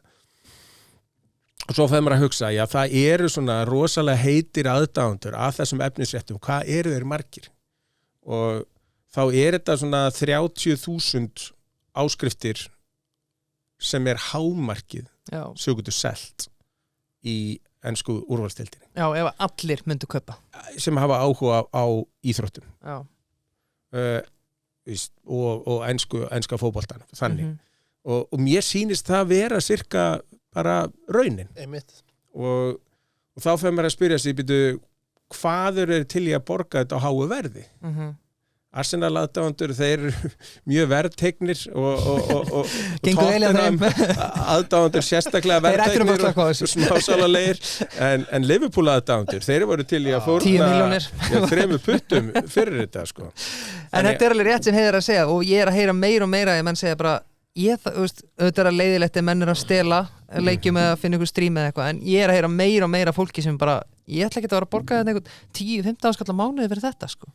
Nei og það hitt málið með þetta að þessu bara stólið og þessu drift og miðað við sko gæðin í streyminu sem eru komin í dag að þá það bara orðin einhvers konar valkostur sko. Já, kannski eitt sem ég langar að spyrja Heiðar viðbót að við sjáum núna þessa sameiginlegu herferð hjá Símanum og RÚV sem að tala að ertu tilbúin að borga raunverulega gjald og bara láta fólk fá mjög mikið samvinskupið eða að stela efni sem náttúrulega stranglega bannað en sko þetta ekki bara einhver hræðslu virkar þessi hræðslu, þetta ekki bara töpuð barátta eða? Ég vona ekki en þetta sannarlega brekka og það ótrúlegt með íslenska löggæslu og dómstóla þegar verið að verja eignarrétt á efni hér á Íslandi þá hefur alls konar jólasveinum verið leyft að selja hérna bara streymi þar sem eigandi efnisins fær ekkert fyrir sinn snúð. Nei. Og það hefur ekkert verið tekið á þessu. Nei. Og þetta búið að vera svona samtök myndréttarhafa á Íslandi sem 30 ára gamalt fyrirbæri eða eitthvað að vera að berjast í þessu mjög lengi og þessu hefur aldrei verið tekið alvarlega. Nei, einmitt. Sko, við erum að færa okkur sunnar á bóginn en höldum okkur á norðurslóðum að því mér langar að taka eins Amarakotni. Það hefur verið gaman að Heiðar hefði komið með okkur. Það var frábær ferð. Já, við fáum það væri reyndar mögulega draumaferðin mín. Eldur og Heiðar á og einn krús á Hótel Kakartok. Úff, einn ískvöld. En já, skemmtileg staðarind reyndar. Nálunagnáman sunnar heldur en Reykjavík. Ok. En það nú kannski smá... Hún svipað sunnarlega og Oslo. Já, þannig að hún frekar sunnarlega. Þrátt fyrir að það myndist ísarna í firðinum oft eins og var raunin núna í ár en sko smá útúrtúr þetta brjála hálka í dag, við erum jú ansið norðalega. Já, ég er konar nagla en ég er samt í brekku sko. Já, ég á sömandekkinum á MG-bílnum mínum og þó hann getur margt þá hann ekkert spes í hálkunni á sömandekkinum. Já. Ég hugsaði strax að versta sem gerist að MG grípur mig. Já. Það oft... Eða TM vonandi frekar. Já, TM ætla ég að segja fyrir ég veit ekki, MG ætti að grípa þig líka Já, en það gott að vita að tryggingafélagið manns gríp mann. Þá allt í lagi að lenda í árekstri. Já, og TMN Já, nú maður vonandi einhvern daginn að fara að köpa sér fasteign líka það var bara að tryggja sér á TM endilega takk í spjalli við þá þeir allt upp á 10 en já, Amarok Heiðar, sko fréttir í dag. Já, heldur betur, 3,5 milljarðar hluta fyrir útboð og sem var stækkað upp í 4,8. Ég fekk ekki eins og það sem ég bað Rúmlega? Já, ég fekk 80% af því sem ég bað Og þú átti nú nóg fyrir eða eitthvað? Ég átti eitthvað fyrir, ég vildi bara ekki minnka. Ég tröll að trúa á þessu. Já, sko, einhverju töluðum, sko, ég fekk sent í gær frá einhverjum gaurum sem að halda ennþá að þetta sé skam, sko, og sögðu bara, já, koma góða fréttir að eldi í síðustu viku og þá að fara að sækja meiri penning. Fjárfestar er allavega bullandi trú á þessu. Já, það er líka sérstaklega gaman að sjá að það eru alþjóðlegi fjárfestar að koma inn núna og það er svona eitthvað sem hér hefur þóttu vanta með þessi íslensku vaxtarfyrirtæki ef þau eru svona æðislega hvað svona hefur engin trú á þeim nema bara einhverjir Íslendingar Það sem breytist hjá Amarok var að þeir falla í annan flokk núna, þeir eru farnir að framleiða gull, þeir eru ekki bara leita fyrirtæki, þeir eru framleiðslu fyrirtæki. Öskrar þessi mynd ekki 200 krónur hlut á þig, eða? Þetta er mynd af eldi haldanda gullklumpi. Þetta er bara svo ljótur klumpur, þetta er með svo svissneskur þetta er ógeðslegur klumpur, sorry. Gótt er ekki gert alltaf sexy fyrir þessa mynd. Já, sléttan og fínan og með einhverju flottu logo á eða eitthvað. Segðu. En jú, þannig að við erum búlis á Amarok og það er gaman að sjá einmitt eins og þú segir ennenda fjárfesta að taka þátt í þessu núna. Já, Eldur er búin að gera alveg kraftaverk hérna með sínu samstarfsfólki að byggja þetta upp. Það er ekkit grín við þessar aðstæður að reka starfsemi og eiga við náttúruöflin og líka lógistíkin að koma öllum hlutum hérna fram og tilbaka. Það er ótrúlegt mannvirki sem hann er búin að byggja upp á hjara veraldar. Já, og skipuleggja langt fram í tíman alla orkunotkun sem vart með, alla matvalanotkun, allt starfsmannahald, allt slíkt. Og það er mjög gaman að eins og þið hafið upplifað að þið komið að tala við starfsfólki. Hvað það er líka með í þessu og höfum mikla trú á þessu. Ja, þetta er ótrúlegt og svo líka bara, ég held að það verði nær og nær manni að fara bara til Grænlands fyrir að sjá það að komin alþjóðlegu flugvöllur hérna núk og svona hana, vonandi fyrir þetta bara að vera meira mæla, fólk getur bara að fara og kanna aðstæður sjálf. Sko. Við náttúrulega öndum á frábæru veðri en Grænland eru þetta æðislegu staður. Sko, annað sem að mæli með þessu, því ég myndist aðeins á hafísinn, rekaísinn, þetta var versti rekaís sem að hefur komið inn í fjörðin í 50 ár. Það voru 2 leiðir færar. Hattar en hlínun, það gæti verið það. Við þurfum allavega að gera okkur í próf hvað var markmiðin okkar. En það er önnur að, sko, það voru 2 leiðir færar. Það var annars vegar þyrla og það var hins vegar ísbrjótur. Og þeir voru á áætlun. Þeir voru á áætlun. Og þú veist, og þetta gerur ekkert nema þú sért með teymi sem þú ert búin að fínslípa alveg niður í, sko, öreindir, sko. Og það verður að hrósa mannum með gullstöngina fyrir það, sko. Já. Fáránlega vel gert. Já, hefði reynda viljað sjá sleikjana fyrir Ingva en... Já, fyrst þú ekki myndbandi? Það er ekki svo kallt að tungan eða fest við. Fórstu þarna, sko, hann sá, ég held ég sé ekki upp á, sko, þarna, hann sáð okkur þegar þið fóruð þarna, þið félagarnir, sko, ykkur stóð ekki á sama þegar voru hann í þyrlunni eða hvað? Nei, við fórum upp á efstapallin, fóruð á hann? Já. Ég veit ekki hvort það var búið að stækka hann eitthvað þegar þið voruð, en minnst kosti við vorum... Bara einn prammi, þetta var ekki... Já, þetta var bara eins og einn palletta. Já, palletta, já. Og 4, 5 að standa á einni pallettu og svo eru 1000 metrar niður fjallstíðina. Það er ekkert svona, minnst kosti ekki fyrir loftræta. Nei. Já. Nei, þetta var rosalegt. Við erum að detta í riddarspurningarnar. Já, og það voru svona 7000 í dag. Já, þannig að við ákvæmum bara að stekka aðeins að því að við höfum svo gaman aðeins. Það er útrúlega gaman að fá þetta einsett. Og bara, já, takk aftur fyrir þá sem er að senda inn. Við erum að verða svona eins og bylgjan. Heiðar tek bara við síma núna. Já, það er nóga af þeim og hérna lengjan er að fara okkur þar. Kannski byrjum á því... Byrjum bara á lengjunni, sko, Arsenal, hvað endaður? Já, akkurat. Hver er stuður að þeir vinni deildina? Þetta Liverpool er einhvern veginn bara að taka all völd, ótrúlegt, vegna þess að ég finnst þeir ekki hafa kannski mannskapið eða liðið í það, en þeir eru bara að spila ótrúlega vel og sitt í einhvern veginn algjörlega andlausir. Ég er áskrifandi á Wall Street Journal og fórsíðu frétt á Wall Street Journal að City væru ekki búin að vinna leiki meira en sko mánuð og að bandaríski fjölmiðlar sé að fjalla þetta. Það segir manni eitthvað ástandið, hvað þetta er óvenlegt og sérkennilegt, en ég er búin að kaupa miða á Arsenal Newcastle síðasta leikinn og ætla að lyfta bikarnum með þar. Já, ok. Það kostaði reyndar ekki mikið smámið, þessi segir eitthvað hugsanlega líkurnar á því. Já, algjörlega.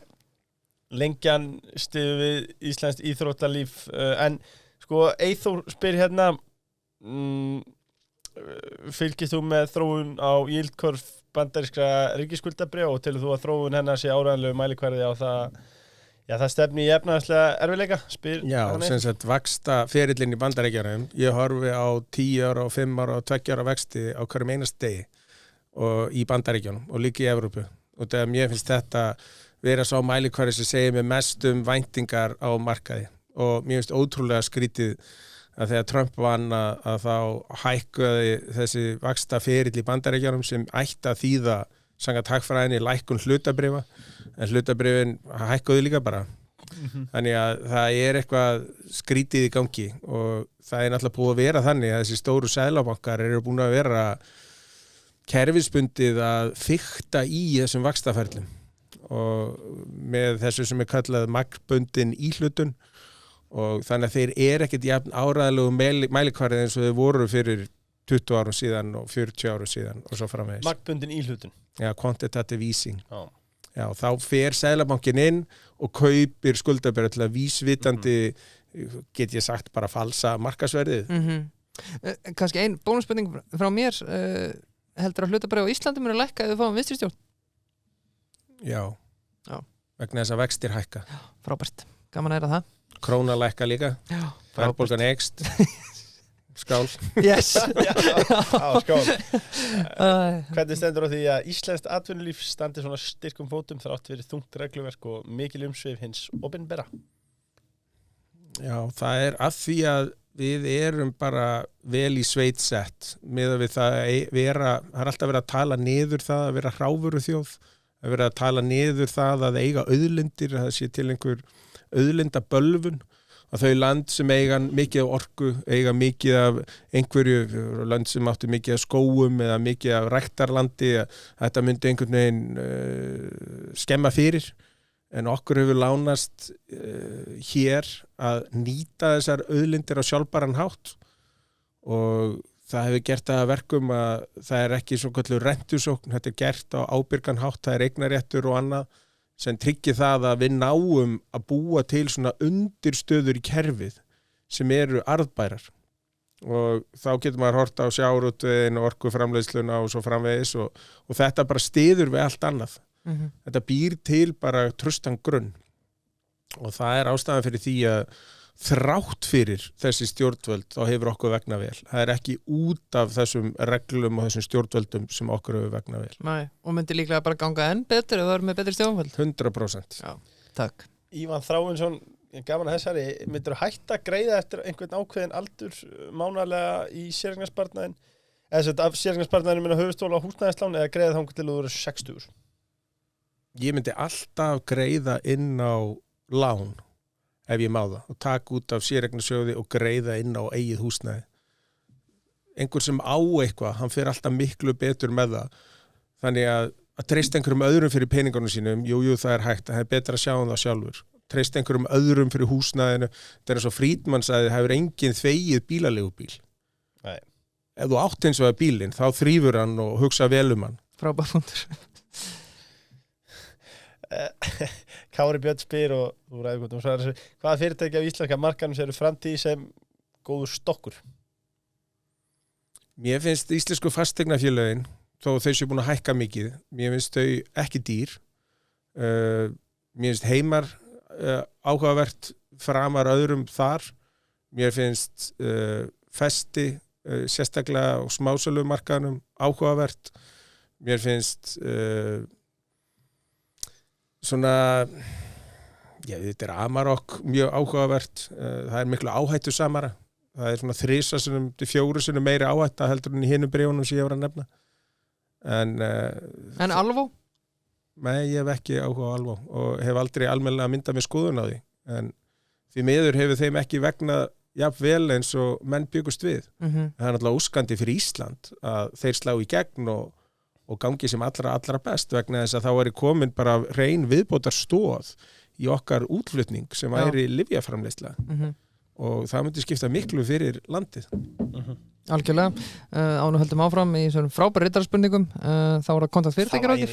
Það væri rosalegt að fá lyfjageran sem bara almennilega trausta og stöndu að stóð. Já, það er geðveikt. Kontaktfyrirtækjar okkur, hið fullkona fyrirtækjalegur. Það handað við hotnið. Spennandi fyrirtæki til sölu á kontakt.is og svo að súta upp það sem að gesturinn nú alltaf glæsilegur Heiðar Guðjónsson Kemur ekki óvart og hann hafi veslað þar einu svona eða 2 svar? Já, og alltaf í jökul. Hann algjör toppmaður. Já, hann snertir ekki Egil sko. Nei, hann bara í burtu og hann segir Egil sko. Jóhannes Birgisson spyr, þú veist nú aðeins búin að taka þetta, en raunhæft möguleiki að fara að vinna olíu á Drekasvæðinu á næstu 10-20 árum? Já, vegna þess að við vorum búin að framkvæma bergmálsrannsóknir og taka svona smá sýni af botninum og annað og næsta skref var að fara í svona grunnboranir. Þú framkvæmir þetta á sumrin og ef að grunnborun myndi takast að þá tæki vegna þess að alveg búið að staðsetja svæðið þar sem við teljum að olían og gasi séu að þá tæki sko að byggja upp innviðina til að fara að framleiða olíu tæki svona 5 ár kom öllu fyrir þannig að þetta veri bara komið í góða framleiðslu þannig að innan við 10 árum bara hæglega. Já, ok, vel svarað. Sko, við tölum aðeins um þetta á hann og mér finnst það góð spurning hjá honum. Óla Malla, hann spyr af hverju kemur alltaf þessi áróður að ekki megi taka upp nýjan gjaldmiðil hér á landi? Já, það er aðalega stjórnmálamenn og embættismenn sem segja það. Vegna þess að þá þurfa þeir allt í að fyrir sína ráðdeild í rekstri. Núna geta þeir alltaf bara að prenta meiri pening eða lendi í vanda. Og þetta þeir sem trúa á lágmarksríkið eins og ég. Þeir vilja auðvitað að það sé gullfótur eða það sé ekki bara hægt að prenta peninga upp í seðlabanka. Það sé einhver regla í kringu það hvernig peningamagn eykst og það megi ekki hrófla við því. Og við sjáum til að mynda svissneska seðlabankan þar sem það aldrei vesen með verðbólguna. Nei. Hann meira þess að skráður á hlutabréfamarkað og það bara, þú getur keypt hlutabréf í honum og það bara svona 1-2% verðbólga þar á hverju ári, alveg sama hvað tautar og raular annar staðar og þeir geta gert þetta og þeir eru ekki gríðastórt land. Nei. Þeir eru bara rosalega agaðir. Við höfum ekki þennan aga þannig að þess vegna vil ég bara nota alþjóðlegan gjaldmiðil. Já, algjörlega. Það að svissneski seðlabankin væri skráður á hlutabréfamarkað, keypt hlutabréf í honum, mætt á aðalfund. Já. En ég meina Englandsbanki, hann var þjóðnýttur 1946, hann var einkabanki. Þetta tiltölulega nýtt að séu komnir svona risastórir ríkis seðlabankar og það bara til að auka völd ríkisins. En talandi um þetta, ég ekki að biðja um nákvæma tölu, en vitum við hvað kostar okkur að vera með íslenska krónu á ári? Það kostar mörg 100 milljarða. Bara vaxtamunurinn á gjaldeyrisforðanum sem að gjaldeyrisforðin sé 900 milljarðar, hann cirka það í dag, tæpir 1000 og við erum í 4% vaxtamun við útlönd þannig að það eru 40 milljarðar síðan erum við með kostnað bara við rekstur á Seðlabankanum, við erum með eins og Seðlabankin sjálfur hefur komið fram með, hann hefur sagt að útflutningstekjur Íslands myndi aukast yfir 40% ef við tækjum upp annan gjaldmiðil og útflutningstekjur Íslands eru vel yfir 1000 milljarðar þannig að það væri 400 milljarðar á ári. Já, sko ekki sama eins og Sjálfstæðisflokkurinn montaði sig mikið að já, Ásgeir Jónsson hann afgreiddi stefnu Viðreisnar á einni glæru þegar hann talaði að við þurfum ekki evru. Ekki Ásgeir Jónsson í alveg sama dæmi og Benni Gísla var í áðan? Jú, en Ásgeir sagði það réttilega að með því að tengja krónuna við evru þá yrði það ekki trúverðugt. Þannig að Danir tengja við sína dönsku krónu við evruna en þeir eru með samning við Evrópska seðlabankan að þeir muni láta að hafa jafn mikið af evrum og þeir bara biðja hvenar sem af því að þeir eru Evrópusambandinu. En til hvers eru Danir með sína dönsku krónu? Þeir eru bara föst. Já, það eru til að hafa mynd á konginum sem kominn og eitthvað svona en svo þessir gjaldmiðlar, þeir eru allir að verða rafrænir. Þannig að til hvers? Já. Svíjar í Evrópusambandinu, þeir ákveða að vera með sænsku krónuna og vera þá ekki með tengingu beint við og telja það búið til sveigjanleika en miðað við hvernig fjármagnið að streyma í dag að þá lítur það alltaf ver út að þeir séu með eigin gjaldmiðil og norska krónan sem eins og það væri svo sterk út eða norski olíusjóðurinn væri þarna og sem raun og veru lífeyrissjóður Normanna og svo ættu þeir svo mikið auðlindum að norska krónan búin að vera í frjálsu falli bara út af fjármagnsflótta og núna þingnefnda störfum í Norri hvort þeir að taka upp evruna og þeir náttúrulega miklu stærri en við en hérna þetta fólk sem segir að við eigum að vera með okkar eigin íslensku krónu og allt í lagi, en það bara kostar. Já. Og erum við til í að borga það? Mér finnst það ósanngjarnt að borga fyrir það vegna þess að sá eini sem raunverulega nýtur góðs af þessu, það ekki útflutningurinn eins og sagt, en það öll stærstu sjávarútvegsfyrirtækin eru gerð upp í evrum hérna, Æsland gert upp í dollar, Landsvirkjun gert upp í dollar. Það eru bara embættismenn og stjórnmálumenn sem vilja hafa gjaldmiðil. Algjörlega, við sáum það að Bjarni Ben, hann var á FaceTime með Donald Trump í síðustu viku, heldur hann hefði mögulega verið að segja bara við ætlum að fá dollaræðingar núna og þá getur hann bara loka Seðlabankanum á morgun. Nei, ég held að hann hefði mögulega verið að segja það en þó að það hefði verið alveg frábært hjá honum. Já, það hefði verið gaman að vera flugavegg þarna og hvað þeir voru að tala í miðri kosningabaráttu. Eiga samtal við Donald Trump, það hlýtur að vera mjög sérstætt. Já, einmitt, og örgulega gaman að geta sagt fyrir að hafa gert það. Magni Már, hann viltu að sjálfstæðisflokkurinn skipta formann?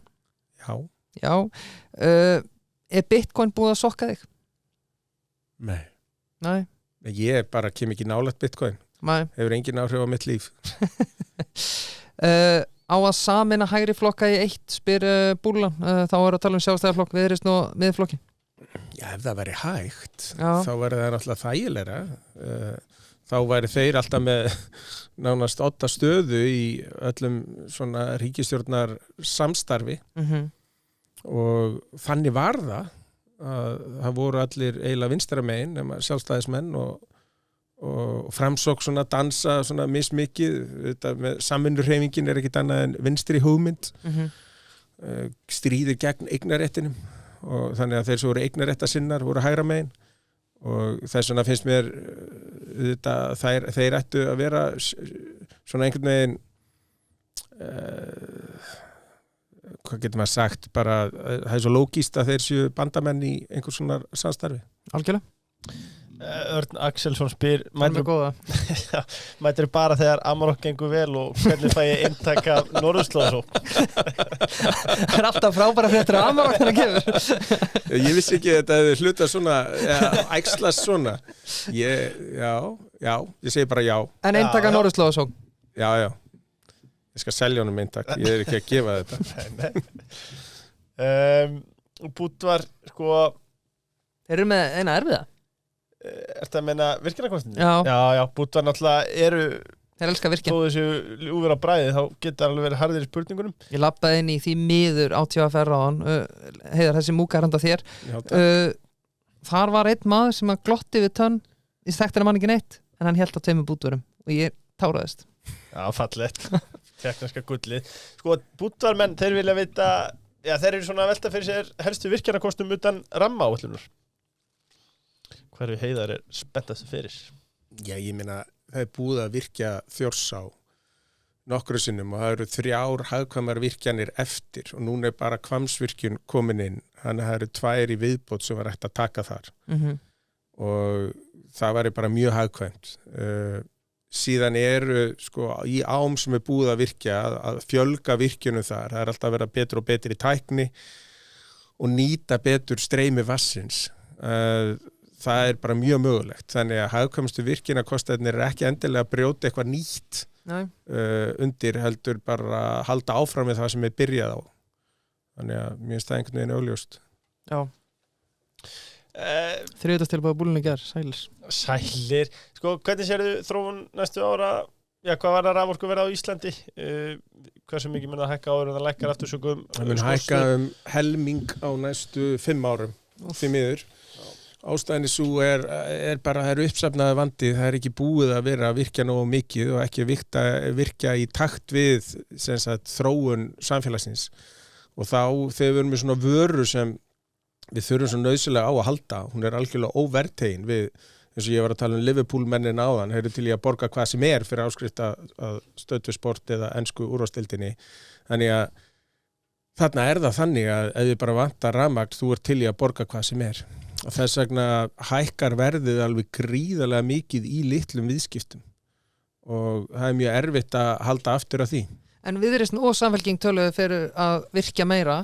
Já, við sjáum bara að núna tekur eins og Hvammsvirkjun, hún er búin að vera í vinnslu í 20 ár. Já, og hvað það voru fyrst hafist handan við hana á næsta sumar eða næsta vor. Voru ekki einhverja fréttir í morgun líka, var búið að friðlýsa eitthvað við sem Já, það var Hæstiréttur sem dæmdi sér betur fyrir að þeir hefðu staðið rangt að friðlýsingu. Já.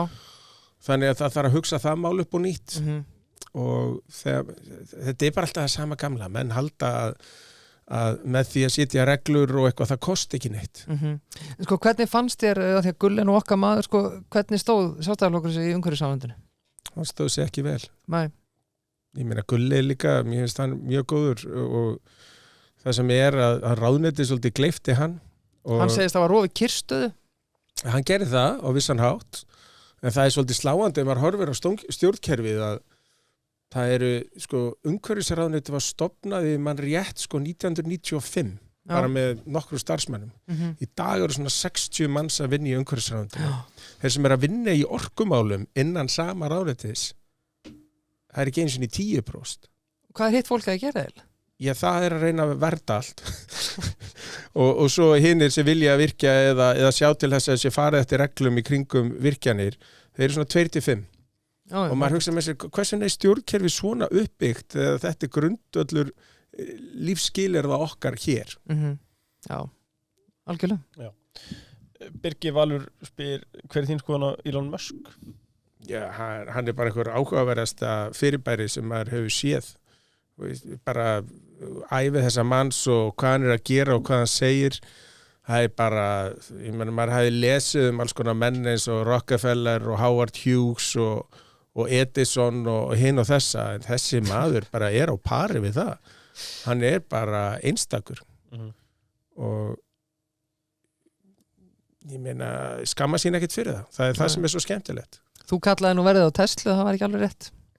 Það var hárrétt. Já, en þetta er, ég meina, sáuði núna að það er verið að meta SpaceX á $350 milliarder. Já, ég sá það. Og XAI, náttúrulega, gríðarlega hátt verðmæti. Einmitt. Og Neuralink, sko, sem er annað hann bara raðar þessu út og trúveruleiki mannsins er þannig að hann getur bara teiknað eitthvað servéttu og menn bara kasta á það milliardartuga verðmæti, sko. Já. Þetta er en síðan bara við skoðum hann eins og með SpaceX hann er að lýsa því hvernig þið breyttu hreyflinum eða sprengjuhreyflinum eða hvað þetta er sem drífur áfram að þeir gátu ekki með nokkru móti búið til hreyfil sem myndi sinna þessu sem hann vildi að þeir gæti gert og þannig að þá fóru að hugsa upp á nýtt bara með ný efni, með nýja hönnun alveg eins og með Tesla það bara byrjaði upp á nýtt þú ert ekkit bundin af því hvernig þetta var gert og mín Neuralink er svipað og hann er bara einstakur frumkvöld og svo náttúrulega virðist maðurinn vera á einhverju svakalegu rófi vegna þess að hann heldur einbindingu þegar hann kemur inn á vinnustað og hittir kannski 50 yfirmenn, hver fær korter með honum og þannig að hann er kannski 18 klukkustundir og hann fer falla á klóstið. Já. Og hann er algjörlega með fullan fókus og vinnslurhraða á öllu eins og hann sé bara að taka fyrsta fundin, alveg í 18 klukkustundir. Shit. Já. Nú, sko... Við erum að fá hann í þáttinn. Þið vil að gera það. Já. Sko þetta sé frá mér ætla að læðin inn á milli riddara hérna eins og frá leiðið þáttinsinni já, sko, ég bara veltaði fyrir mér auðvitað eru fyrirtæki mismunandi uppbyggð en þú hefur nú setið í stjórn okkura og rekið ennönnur og auðvitað er þetta kannski mismunandi milli fyrirtæki en hvað er erfitt einmitt að rífa hlutinu upp með rótum og menningu af því að Freyr Alexandersson mér minnist þetta viðtal sem við tókum hann í Belgíu hann var að tala um sko það tekur hann bara talsverðan tíma að breyta kúltúr, bara talsverðan tíma. Já, það er þessi bandaríski frasi, sko, culture eats strategy for breakfast. Já. Og þú þarft einhvern veginn að taka mið af þessu DNA, þessu erðamengi sem þessu kúltúr sem myndast. Og þess vegna hefur maður séð eins og samkeppnisaðilar okkar þegar ég var í Vodafone og það var síminn, það var gamalt símfyrirtæki það var svolítið erfitt fyrir þá við vorum fyrirtæki sem kom upp úr því að það var tal og Íslandssími og eitthvað svona sem voru frumkvöðla fyrirtæki kúltúrin hjá mér að minnskosti mér fannst hann vera þannig að bara á hverjum degi að var fólk til í að mæta nýjum áskorunum og fannst gaman að fá áskoranir og meðan símamegin hafa meira svona bara hversna þetta búið að breytast og menn voru bara pirraðir að þurfa að taka móti einhverjum áskorunum og einhverjum breytingum og þetta þarf að hafa hugfast þegar verið að sko að þú breytir ekki svona starfsmanna menningu bara á einni nóttu eða menningu yfir höfuð en þú getur alveg reynt að svona ná ákveðnum eiginleikum út úr því þú reynir að finna hvað er gott þarna og leggja áherslu á það nýta, það eru styrkleikar í öllu það eru veikleikar í öllu og draga fram einhverja styrkleika. Það er ekki hægt að nota sama formið á allt. Klart. Já, þetta svo heillandi heimur. Sástu ég laumaði þetta inn þannig? Já, ég sá hana, sko, tökum aðeins fastegnamarkaðin. Þetta að síða og setna endan. Já, að gera það. Árum koma þeim þá bónustilbúnir réttir, sko, sem að kosta, já, bara nánast ekki neitt. 1000 kall máltíðin í dag fyrir rétt sem tilbúin á 10 mínútum. Þú fara ekki annars staðar í bónus. En Heiðar, sko, í sambandi fastegnamarkaðin, það hafa nú aldrei verið sviftingar á honum síðustu ár. Hann hefur hækkað talsvert, núna virðist að vera aðeins að kólna. Spurning hvort það tímabundið eða ekki. Það fyrir bara eftir stjórnflokkarnir hvaða verðbólga og vextir verða. Já, þeir keftust að lofa upp í ermin á sér fyrir kostningar. Hvað eru við lengi að svara þessari uppsöfnuðu eftirspurn ef að við leggjum ef að allir leggja hönd á plóg og eru samtaka í sinni nálgun? Já, við erum alveg 10 ár að vinna okkur yfir hennar hjall sem búið að myndast, þannig að og þá kemur annað að við þurfum að flytja inn enn meira vinnuafli til að vinna við þetta, allar þessar húsbyggingar, hvað það fólk að búa? Já.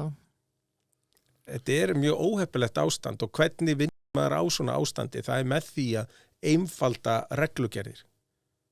Þannig að það sé ódýrara og hraðvirkara að byggja. Ríkið ætti að koma inn og afnema bara þau skipulagslög sem í gangi, af því að þau greinlega eru ólög og virka ekki. Og þannig minnka aðeins skipulagsvald sveitafélagana vegna þess að þau greinlega rís ekki undir þeirri ábyrgð sem þeim hefur verið falin. Og það þarf í raun og veru bara að minnka regluverkið og lagaramann í kringum þetta. Þannig að það sé ódýrara og fljótvirkara að byggja. Síðan eru neytendur þannig að þeir eru þetta velja bara það sem hentar þeim hverju sinni.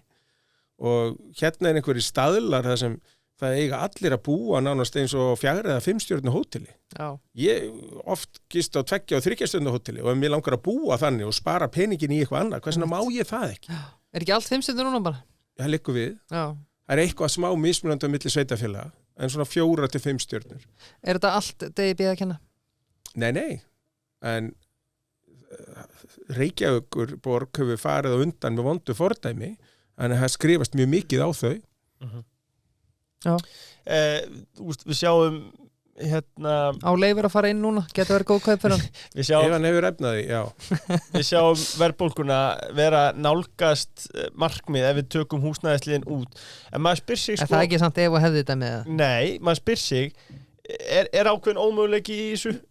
Það að segja, ef að verðbólgan fer niður, hækkar þá ekki fastegnaverð og maður sér einmitt Seðlabanka búin að vera á bremsunni og já, þetta snýst þetta bara frambúð á lóðum fyrst og fremst og svo ráðstöðuna fyrir almennings og að taka eitthvað svona úr sambandi. Ég man ekki hvort ég hefði að segja ykkur söguna Seðlabankastjóranum í Bandaríkjunum í oljukrísunni að Burns, að hann ákvað að taka orku út úr mælingu neysluverðs. Svo ákvað hann að taka mat, svo ákvað hann að taka húsnæði. Hvað var eftir þetta? Ég veit það ekki. Skór og sokkar og bara gangi ykkur vel. En það mitt, sko, Inga Sæland við talaði mjög mikið það, taka húsnæðislegin úr vísitölu neysluverðs. Hvað gerir það? Nei, það bara eins og að pissi í skóin sin. Já. Og það bara fölsun vegna þess. Þetta ekki búið til eins og komarnir vilja oft segja til þess að níðast á almenningi.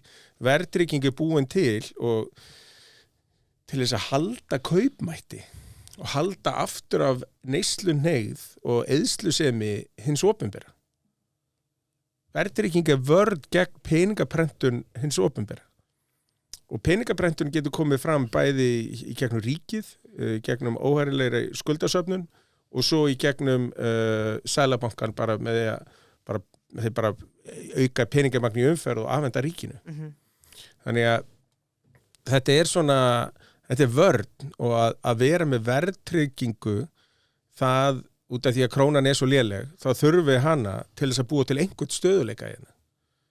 Og vegna þess að það til eitthvað svona í peningaglýja. Það einhver sem lofaðir bara, ég ræði inn á 500.000 kall og í loka ás ég get lofaðir því að launin verður orðin 600.000 kall og árið seinna 20% viðbót og 20 og 20 og 20 en verðbólgan kannski 30% en þú ert ekkit með þá mælingun einstæðar verðbólgan mæld til þess að verja almenning en það sér alltaf stilt upp eins og verðbólga sé til að verja fjármagnseigendur en fjármagnseigendur eru tilbúnir að koma inn af því að verðtryggingin þarna og hún ljós og hún til að verja almenning. Mér finnst það nú bara frekar fallegt konsept þegar ég segja alveg svo þetta eiginlega hjálpa manni sko. Þetta hjálpar. Já, algjörlega. Já. Ég vil afnema óverðtryggð lán. En þetta á bara að vera frelsi í þessu eins og öllu öðru já. og svo er fólk alls konar og það bara velur það sem það vill. Það eru kannski það er svo gaman að tala heiðar það var allt crazy daginn þegar það var stýrivaxtalækkun upp á 50 punkta og bankandi fóru að hækka verðtryggða vexti.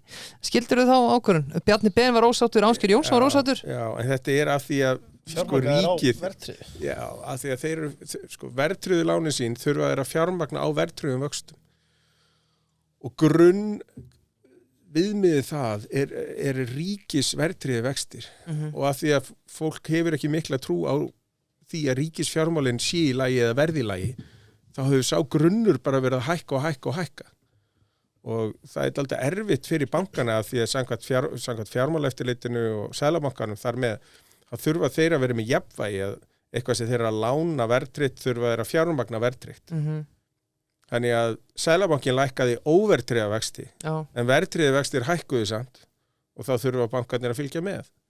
Þannig að þetta var fannst mér ódýr skot á bankana. Mögulega gegn betri vitund. Hugsanlega. Já, af því að við höfum talað um árið sem þáttum, arðsemi íslenska banka, hún ekkert til að hrópa húrra fyrir. Nei, hún var óvenju góð þetta árið, en hún bara einhvers staðar á bilinu 8-15%. Og þegar ég að skoða fyrirtæki sem ég vil fjárfesta í þá svona lágmark 20% sem ég að horfa á. Þannig að þess vegna ég ekki að fjárfesta í íslensku bönkum. Og þú segir 8-15% svo ertu með góða verðbólgu hérna líka sko. Já, algjörlega. Þorvaldur í David Jones döðlu kóngurinn búin að vera í skemmtilegri reis og búin að smakka marga nýja döðlu tegundur sem hann leifur okkur að bræða á. Mín uppáhalds þessa dagana eru kókusbollurnar. Það greinlega seðlar í döðlunum. Já, alveg ljóst. Hefur tilbúin eftirspurn meira áhrif á hlutabréfaverði en reksturinn sjálfur?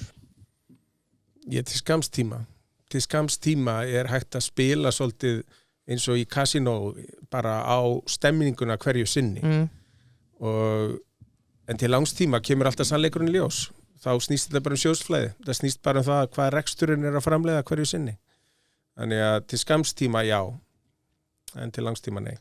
Já, þá var að næst síðan spurningin Heiðar, hver uppáhalds fjárfestirinn? Já. Það Soros og þeir sem voru að vinna með honum Nicholas Roditi og Stanley Druckenmiller og svo svona skemmtilegsta bók fjárfestingar sem ég hef lesið það Reminiscences of a Stock Operator Jesse Livermore sem reynda fyrirfóð sér á hóteli Atlantic City ég man rétt 32-3 eða eitthvað en hann var ríkasti maður í heimi 1930 Þessu þarf maður að taka hann heitir Edwin Lefebvre ef ég man rétt sem skrifar þessa bók hún frábær en svo náttúrulega eins og Ed Thorpe sem skrifar A Man for All Markets byrjaði að vinna fyrir sér prófessor í MIT og var að veðja við samkennarann að sína þar hann gæti unnið sem sagt kasínóin í Vegas fer fyrst og vinnur Blackjack og skrifar bók Beat the House eða hvað sem hún hét og svo veðjar hann við og hann geti unnið mér sér rúllettu og býr til fyrstu svona færanlegu tölvuna sem hann tengt í skóina á honum og þetta svona 1960-70 og vinnur rúllettu öll spilin sko og hann alltaf bara bannaður en hann býr til fyrsta svona tölvu stýrða vogunarsjóðin upp úr 1970 í kringu 1970 og Ken Griffin sem núna með stærsta vogunarsjóði í heimi hann svona læriði mikið af Ed Thorpe þetta líka bara flott bók gaman að lesa hana Sko við fengum eina aðsenda af því að Heiða Guðjóns náttúrulega Íslandsmeistari í backpressu og rétt stöðu eitthvað sko alltaf þegar hann búinn að sigra þá keppni þá fer hann alltaf á Subway hvort þetta hita rista bátið? Ristan. Hann ristir hann. Hvað ertu að taka? Extra varstu ekki að vinna eitthvað keppni daginn? Jú, Ekki ríkjandi Íslandsmeistari? Ég er Íslandsmeistari í backpressu. Hvað tókstu? Ég tók 140. Já. Ég ætla að reyna að bæta það núna 19. janúar og reyna að taka 146 sem væri þá Íslandsmet. Já, Bjarni Ben, hann átti að gera þetta sem erfið. Flottur samt.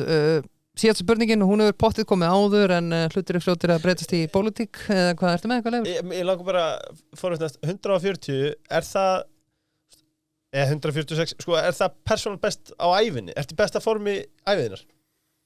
Backpressu er ég svona nálægt í, ég tekið svona í æfingasalunum 150. Já.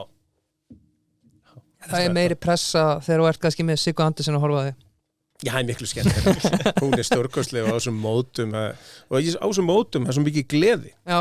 Af því að við erum ekki slánin heimsmet. Nei. En við erum hérna og keppi í öldungaflokki og reyndar síðast keppti í opnuflokki hérna í október.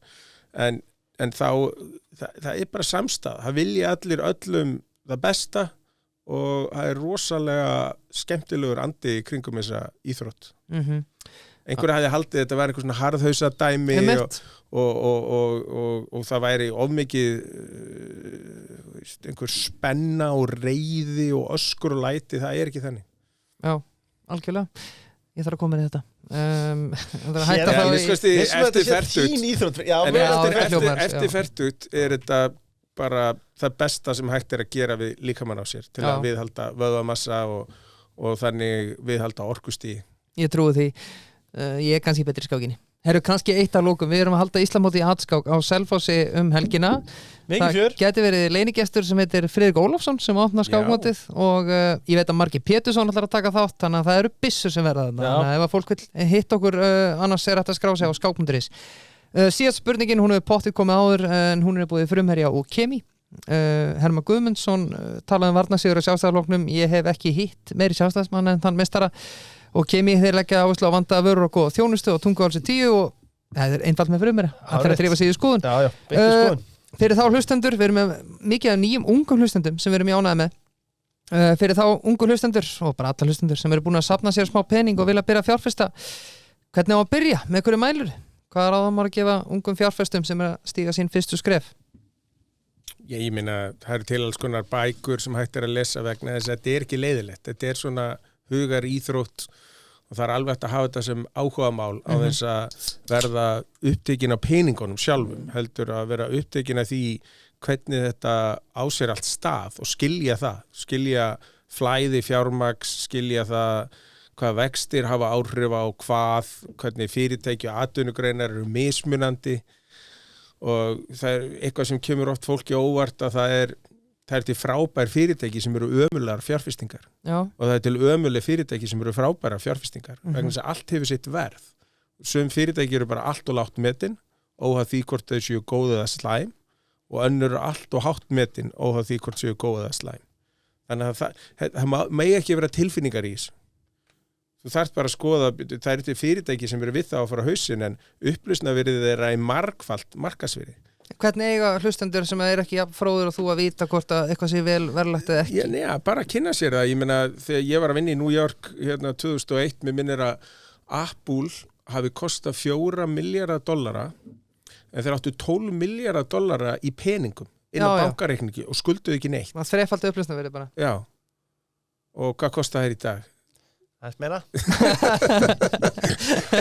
ég hafði ekki vitað ég að kaupi þeim. Nei. En svo keypti ég, á þeim tíma var General Electric, það var svona tískufyrirtæki og það er ekki lengur til í eiginlegri mynd, það var stærsta fyrirtæki heimi og mér fannst það svona ekki spennandi, en mér er alltaf þótt Microsoft vera frábært. Já. Og fólk segi nei, Google tekur Microsoft og allt þetta og eitthvað, en það er bara, þú ert komin með svona sterkan kjarna að mér þess að NASA rekur geimförin sín á DOS. Já, ok. Þú er ekki að skipta út. Þannig að þetta er svona, þú ert bara komin inn í öll stjórnkerfi allstaðar. Já.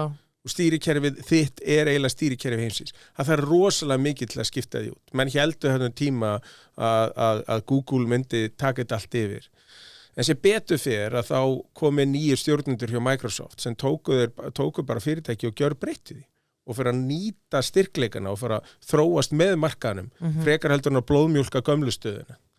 Sko er það að því að ég veit að örgulega margir af þessu hlustundum hafa heyrt að þeir alltaf bara fara fyrst í að greiða niður skuldir, er það mýta eða er það rétt? Það er rétt. Þú verður að hafa örugt þak yfir höfuði og það er þýskur málsáttur sem ég held mikið upp á, það er betra að sofa vel heldur en að borða vel og ættu ekki að vera að rembast á hverjum degi við að fá þér alltaf humar og kaviar. Passaði bara að þú sofir vel og njótir þess að vera til.